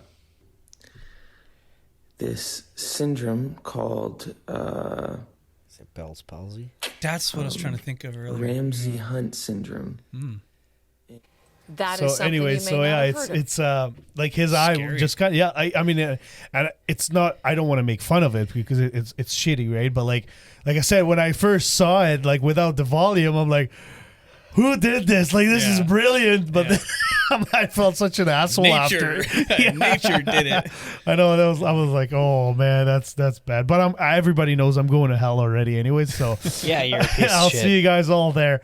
But we have a segment on our show called the Confession Booth where our listeners can call in. And it's not very popular, apparently. But we actually do have 2 phone calls. So let's get into the Confession Booth right now. I'm here for a confession. Oh, Lord Jesus, what have you done? Nothing. You just take it easy now. I must confess. Well, my dear, for your penance, 10 Bloody Marys and a good shag. Leave him, message. Beep. Bretzky, we missed one last week, right? Well, we didn't miss it. It came in too fucking late, Donovan. Yeah, so we knew it came in last week, but we're going to play it this week. I was shit-talking them about getting messages in, and then Donovan was like, okay, I fucking did it, but it was after we were done. Yeah, we didn't notice it until after. So anyways, here's Donovan's message. Hey guys, Donovan here. Just calling in regards to Bretzky calling me useless. I'm not the one begging on social media for people to call into my podcast because I'm too lame to come up with content for my own show. Like, come on, give me a break. Ouch. Have a good one, boys. Yeah, well, I'm not the one who's actually calling and responding to that, please. So eat that shit, bitch. Next. And so before we play the next one, I want to wish. Oh no, this Is it Big C Dave. about pickles? No, actually, that's funny. You should have called him. But it's from Big Dave, and he just celebrated his birthday a couple days ago. So Herpy birthday. Yeah, happy birthday, Happy Big Dave. birthday. Gentlemen, possibly lady. Nope. Nah. Well, Bretzky's there, so that counts anyway. Fuck off. Can you eat peanut butter on a hot dog? Yes. Yes. Delicious. Try it. I dare you. Love it. Done it. Okay. I've had a peanut butter and jam sandwich hot dog back when Corden had that hot dog joint So good. for a little while. So good. Yeah. So good. So I'm not a big peanut butter guy because I didn't grow up on it, right? I love it. And I really love peanut butter jelly on a No, toast. he literally grew up in a place that didn't have peanut butter. There's no peanut butter. It just doesn't fucking exist. That blows my mind. Hell, no, it's Yeah, exactly. Yeah, that's Eastern why I fucking left. Europe. That's exactly where. I heard there's peanut butter in North America. I'm going. No doubt. No, but that's the only reason you need. But yeah, I'd be willing to try it maybe next show. You've never done it? No, I've never done it. Oh, fuck yeah. I'll set it up. Get him the natural stuff, so it's not just like sugar bomb. So next show, should we just nail? Because we have a few we need to nail out. We have the peanut butter on a hot dog. We have Nomad's ketchup pizza. And then we have peanut butter cheese whiz, which was Jags. Peanut butter cheese whiz. Have you tried the peanut butter and jam? Cheese whiz and jam. Cheese whiz and jam? No. That was my weird the family cheese and jam, sandwich. I could see. It was fantastic. It's fantastic. The only reason I say that is in my early 20s, I worked with a dude who I didn't know about this, and he was not Ukrainian. Can't remember what it was. Slice of cheese on apple pie, and you stick it in a microwave, and you get the cheese just soft. Oh, like the brie. Is it brie on apple pie? No, I've heard with. Oh, American cheese! I love that shit.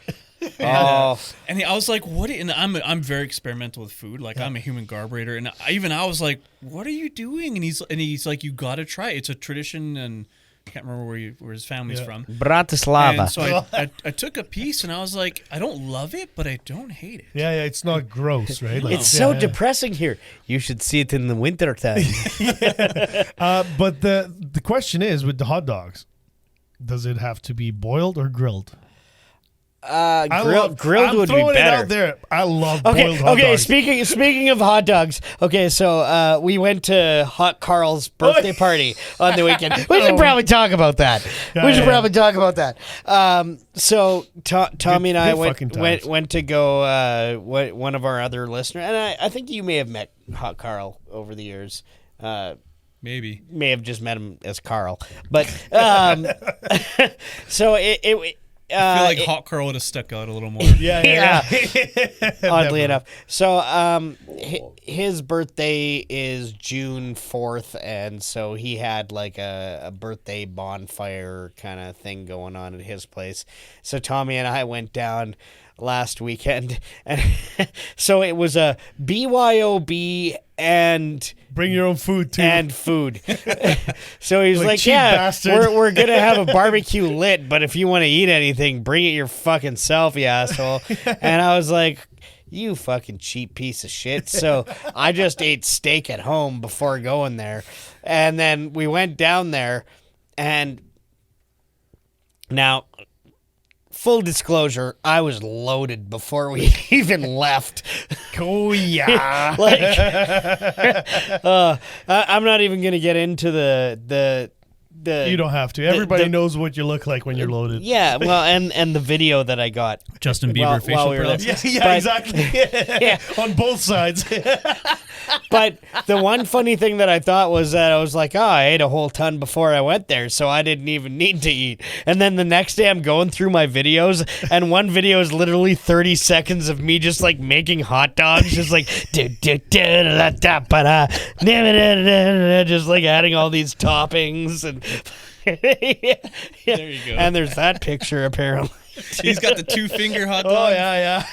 All fancy. So it was a great Champagne. time. It was such a good party. I had a good time. The mosquitoes were pretty crazy at first. They were nuts. But once we were standing by the fire, it was pretty okay. Well, and I literally piled so much lumber onto that fire that it was like 6 feet high at all points. And Carl kept coming by and he's like, this fire's going really good. And I was like, yeah, it is. You have no more wood in the shed, but no more shed either. Literally apart the shed. burnt everything he fucking Where did owned. my shed door go? Yeah, at one point Bretzky's like, so you want me to hold this hot dog over the fire? We're like, Bretzky, look behind you. There's like 20 fucking sticks there you can use. Yeah, because I was like, how am I supposed to cook this? Just hold it out there myself? And they're like, look 2 feet to your right. And this is literally on camera. And I like look to my right. And there's like 25 fucking hot dog sticks there. And I'm like, huh? And the other good part was too where this one lady comes like, what's with the light on your glasses? You know, because he's got the built-in camera. And what did she say? Oh, hold on. I have it here still. She says something like, something I don't know, like something that you're creepy or whatnot. But it was the creepiest fucking video. And then I was like, just punch him in the face. I want to see that on the video, like just the fist coming to the camera. What's up, Buttercup? How's it going? What's up, Buttercup? Yeah. I want to see that recording. Thank you. But yeah, no, it was good times, yeah, and I've met some people there that like beautiful house. Too. Beautiful. I've never been inside. They never invited us inside. I didn't see the inside either. But my God, does the outside look extravagant. I really wanted to like just plug up his toilet at some point. But That's why you weren't allowed. Yeah, exactly. We'll get there eventually. Yeah, next time, definitely take a shit in his main bathroom. And not flush. Well, okay, so another thing I've talked about recently in the Discord was the Office singer that I have. Yeah. So, did you record her? Yeah, I've got a few here. You know what? How about you send me that video and I'll plug it in. Okay, right here. Because there's like a lot of times I like start recording and then I go walk past her, so there might be parts that you can and can't. Yeah. I can clip it. Okay, so for those of you who aren't in the Discord, like I work in an office, and there's somebody down the hallway from me, and she has just decided to start singing all fucking the time. sing like the Sound of Music soundtrack every goddamn day to herself, and like there's nobody else around her in her area, so she just thinks that she can just sing away. That's funny. But like from where I sit, all I hear is like she's not even singing. Like, does she have a good singing voice? Okay, so, and that's the thing is, her voice is actually really good, but I'm far enough away that I can't quite make out what she's singing, so I just hear like the high-pitched fucking noises. And then Does she know that? Was it that today? you know? No, I'm gonna snap real soon. There's gonna be a day soon where I'm Please just gonna do. be like, shut up! Like You get a it's just slingshot gonna. and you shoot something in her mouth from across the room. But today, she was singing the Goofy movie soundtrack. I don't know what that all of the songs from Powerline, Eye to Eye. Maybe if I hear it, then- Yeah, there. It was a great soundtrack back in the day, but she fucking ruined it. But hang on, I'll try to play some of it here. And Tommy, like you said, you'll plug in what's relevant, but I'll play a couple videos here for you guys. See if we can hear it.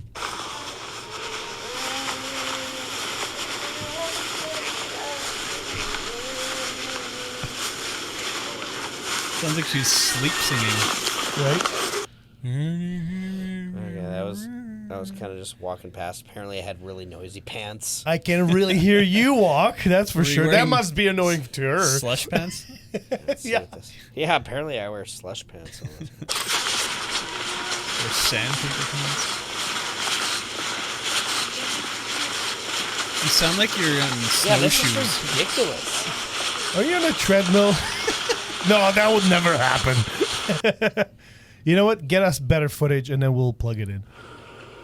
You just pretend you're like using your phone, but it's just recording, and you walk by her. Just do. Yeah, were you using your phone or your glasses? I was using my phone, but she's like down. I should just use my glasses. Yeah. Nope. Apparently, you just hear everything else going on around me. So get us better footage and then we'll play it next show. My God, though, it is the most annoying thing on the fucking It's planet. so funny because in Discord he'd be like, "Fuck, singing ladies at it again." Fuck. Yeah, and, I can just and all hear his frustration in the message. all I just hear is like in the background, like.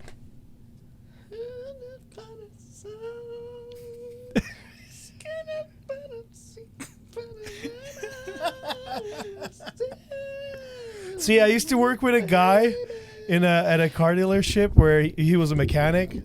And he had his I think it was like I don't care Power if you 97. belt it. Well, no, Belt but it, he man. would be like singing like AC/DC and Yeah. stuff. It's like Yeah, he would just just go give go her, for man. Thunderstruck, and like, he's so fucking funny. And then I would walk by. He looks at, he makes eye contact, and he just keeps going. You know. But that's the whole problem with this is you can just barely yeah, hear yeah, it, yeah. and it's just like, oh, I just want to. Well, get us better footage, and then we'll snap definitely your fucking plug it in face. next time. Oh, But my- yeah, thanks guys for calling into the confession booth. If you'd like to leave us a message or a voicemail, go to our website www.thevipod.com, and there's boobies here. And you can, on the bottom right hand corner, please click on the little microphone, and then you can record a 2-minute voicemail. You can also send us an email to vipodmail@gmail.com, and you can send us dick pics or titty shots, or you can you can just send us like some creepy stories or funny stories, poop stories, any story really. You can rate and review our show on the website as well, and now you can do that on Spotify, on Apple Podcast, and Google Podcast, and then you can also listen to our show on Amazon Music and TuneIn Radio. Follow us on social media, the VIPod on VIPod Podcast. I changed it now on Facebook as well. No, it's been. Oh, really? No, on Facebook. Yeah, so too. it's on Facebook and Instagram. It's the VIPod Podcast. Give us a follow if you haven't yet. Shout out to our sponsors, Safety Net Studio. Check them out at safetynetstudio.com. Pizza Oven. You can order your pizza at thepizzaoven.ca and use promo code VIPod5, where you can get 5% on top of the already 5% that you're getting for a grand total of. Wait, why are they getting another 5%, Tommy? Just automatically. For ordering online. Yeah. You order online, you get online. another That's what I said. 5%. Yeah, there we go. Yeah. To a grand total Of 10%. There you go. Now you're back on track. And then also a big shout out to Badlands Promotions. You can follow them on Instagram and Facebook, the Badlands Promotions. What's going on with Badlands? They have shows that are going on. Give me 1 second. So we still have the nominations. Nominations. Yeah, we still have the nominations open, so you can nominate your favorite band or artist that is in any of the genres, which is metal, punk, hardcore, and rock. And yeah, just go to loudawards.com and click on nominations and put their names in, or band name or their personal name. I had one more story to tell though before we get out of here. So this past week, had to go visit the other half's grandma to drop off some medication for her and stuff like that. Normally, so weed? Normally the in-laws do it, but they had a potential COVID exposure, so they didn't want to go over to the grandma's house, and so they asked us if we could go and pick up her weekly prescription and drop it off, and then there's like weed. And then there's some like notes that had to be like written on there for her so she makes sure she takes them correctly. So we're there and my other half calls her sister up just to make sure she like gets all the notes right and all that. And she's sitting there and she's writing all the notes down, right? And her grandma has always been fucking hilarious with me. Loves my beard. Like every fucking time she sees me, she'll come up to me and she'll like pet it a few times and she'll just be like, "That's majestic." Like just like super out there. But and now with the hair, shout out to your haircut. But awesome. And so anyway, so I'm just kind of standing around in her living room, like it's a assisted living place, so like she has like a living room and then like a bedroom and a bathroom. So I'm just kind of like standing in the living room, kind of just looking out her window and just kind of like, mind my own business while my other half like makes sure all the pill stuff is great. And I just happened to turn over and like make eye contact with her grandma, and she's like, "I'm sorry, I don't have any alcohol or drugs, but would you like some coffee?" She knows you. And I'm just like, what? I'm okay. No, I'm good. I'm totally good. Had a coffee on the way here. That's funny. And just kind of like, and she's just like, okay. And just kind of like, I'm trying to. So, and I kind of like. What do you mean you have drugs? What are you counting out right now? And I kind of just like turned and bit my cheek because I didn't want to like distract my other half from like the important shit that she was doing. And we get like halfway home, we're like driving home, and she's driving, and she's like, "Did my grandma offer you drugs?"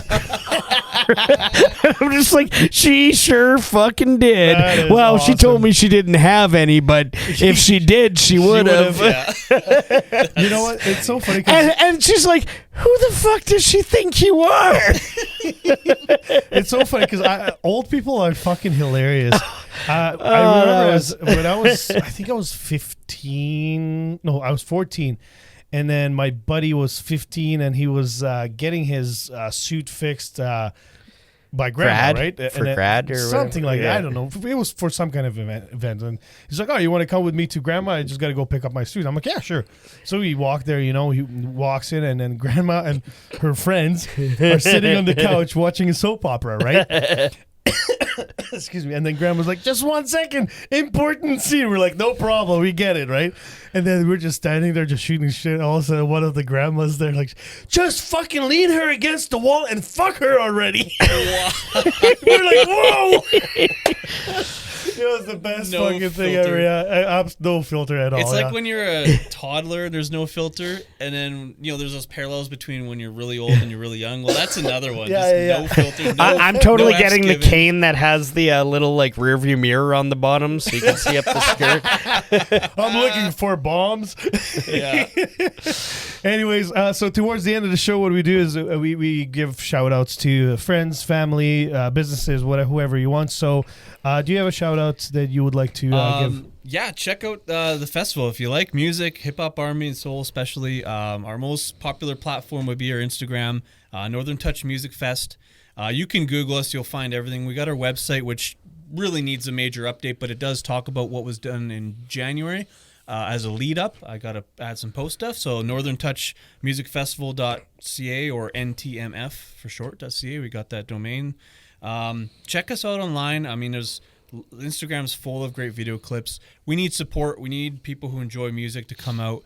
It's just so odd these days now that I think we have too much to choose from. So you would think you bring all this great music that people would be coming in droves, and not necessarily. So, we would love the support. I guarantee you a good time. You'll find so many clips that there's going to be an artist you enjoy for sure.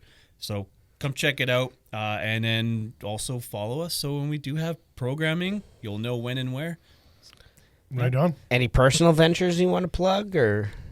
My life's pretty boring now that I'm a workaholic working from home. So, I mean, I don't know. Why don't we plug C and Pickles? Yeah. Shout out to C actually left this year, it's his favorite brand, Strubs, It really gets his strub going. I'll make sure I'll tag C on this one, that's for sure. For sure. Bretzky, do you have a shout out? Yeah, I'm sure I do, as usual. Just can't remember it. Yeah, totally unprepared. Let me shout out. You know what? I'm gonna shout out DJ Benny Benz, who we ran into at the Bomber game on Saturday. Oh yeah. That's right. We spent a good amount of time with him, Tommy. Wait. That wasn't DJ Benny Benz. That was Bradley Cooper. That was Bradley Cooper. Yeah. We got a picture of him. He looks like Bradley Cooper. Like, I'm gonna have to see that because DJ Benz was actually the house DJ for Northern Touch at the Cube stage for 2019. He is an amazing DJ. He is an amazing personality, and we're gonna have him on the show coming up. Angles, he's a great dude. He's very talented. He's supported a festival, and you're right, he's a good dude as well. Very underrated in my opinion, and loves football. So that's another fan. That me and him. He was full of energy. me and him go back and forth on football a lot, but yeah, he was he's definitely an ambassador. Yes. I'll put it that story. way. So as we were walking, and he's like, "Oh yeah, there's my buddy," and then. Oh, cool. And then all of a sudden, Bretzky just like forgot that I'm there, and he was on a mission, like speed walking a little bit. So he was in between me and him, and he's just like getting closer. Like he wouldn't want to make that extra jog or what? Yeah, the skip. So he was just like, it looked like he was speed walking this whole time, and I'm pissing myself laughing watching you because you have that funny pacing walk, right? It was funny because I see him walking up to the stadium, and I know he likes to pregame, and he's got a 1 liter of Pepsi in his hand. That's got about 1/8 of a liter left. The Pepsi was there for just the coloring in there. So, but I speed walked my way up beside him just quick enough so that like when he turned and noticed I was there, I just went, "You gonna drink that?" That was a great night. That was a great go thanks Blue. For inviting me. Go Blue was a great, and they won, so that's good. Yeah. I have a couple shout outs. I'm gonna shout out Bridget and Mark. They're the owners of Speedworld. I went there on Saturday with my daughter and her friend, and had a fucking blast. On my social media, I posted a picture of my daughter. I think she was just over a year, and she was sitting in the cart. I used to work at Speedworld. Oh, okay. And so we had a Christmas party, and she was a year and a bit. And she was sitting in the golf cart, in a go-kart, and put the helmet on her. And she has this look like, we're like, what the fuck's going on? Why am I in a tube? But like, and so now she went with her friends. So I posted a picture like before and after. Nice. So shout out to them. They're amazing people. They've done a lot in that place. Like I remember that place where you walked in and you didn't have a separating wall. Like you heard the go-karts as they were running while they're trying to sign you in. Now, like the paint job on the walls is amazing, and they're doing a great job. So shout out to them, and I'm going to shout out my friend Wendy that I saw on Saturday, which is like such a fucking funny story. So she was married. I guess they still are, but separated now, to one of my coworkers that I was close with, but he got let go. Meanwhile, so I haven't seen him forever, and we went to their wedding and everything, and we're at Carl's for like. It's been like a couple hours now, and then I just mentioned where I work, and then this guy's like, "Oh yeah, like my girlfriend's ex used to work there." I'm like, "Oh, who?" Like, "Oh, it's like Wendy and Chris," and it's like, "What? That's Wendy?" Like, first of all, like, and I told her I'm gonna mention, so like, I hope she listens to it. But Wendy, you fucking not gonna happen. You look amazing. She lost tons of weight, and part of it was because of stress, but she took that negative and turned it into something positive. And now Okay, she's working I'm out just and going to tell you, everything, I'm stressed as fuck, and I am not losing any weight. But you keep fucking eating shit. But, you know, so she turned it around and, like, she's feeling great. She looks great. She's absolutely a gorgeous soul. So Great lay. What? What? So shout out to Wendy, you know, and hang in there. And if you ever need anything, you know where to contact me. So, but that's it. Thanks, man, for joining us at the show. Really enjoyed hearing about Northern Touch. And just how you guys went from, you know, the beginnings to where you are now, and it's amazing. I wish you good luck with your business and businesses, because you're a busy guy. So I mean, thanks for listening to the show. You apparently you are. So Yep. I mean, you might be just bullshitting. I don't know, but I'll take it. I'm taking it. We'll definitely take it. Someone pretending to listen to us is still better than the most of the people who just aren't listening. About the pickle and all that. That's you know? right. Yeah, that's exactly. True, yeah. And you knew that I'm an immigrant. Yeah. So How did he fucking tell, huh? right. I know. I have no accent at all. But thanks, guys, for listening to episode 62. Tune in next week. We have some great guests coming up. And yeah, that's it. Signing out. Bye. Bye. Fuck you. We love you.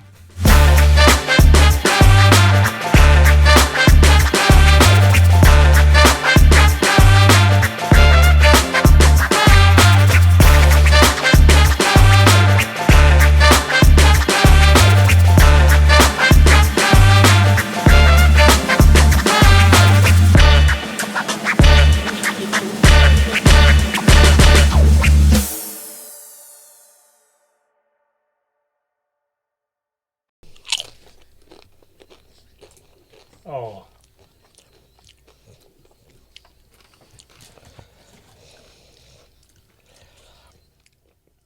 We have horrible microphone etiquette, by the way. Like, we eat the whole show. No, it's all good. I've been watching. I've watched That's quite 3 of tasteless. the recent ones. It has a bit of heat to it, but it's... No, the heat is one thing.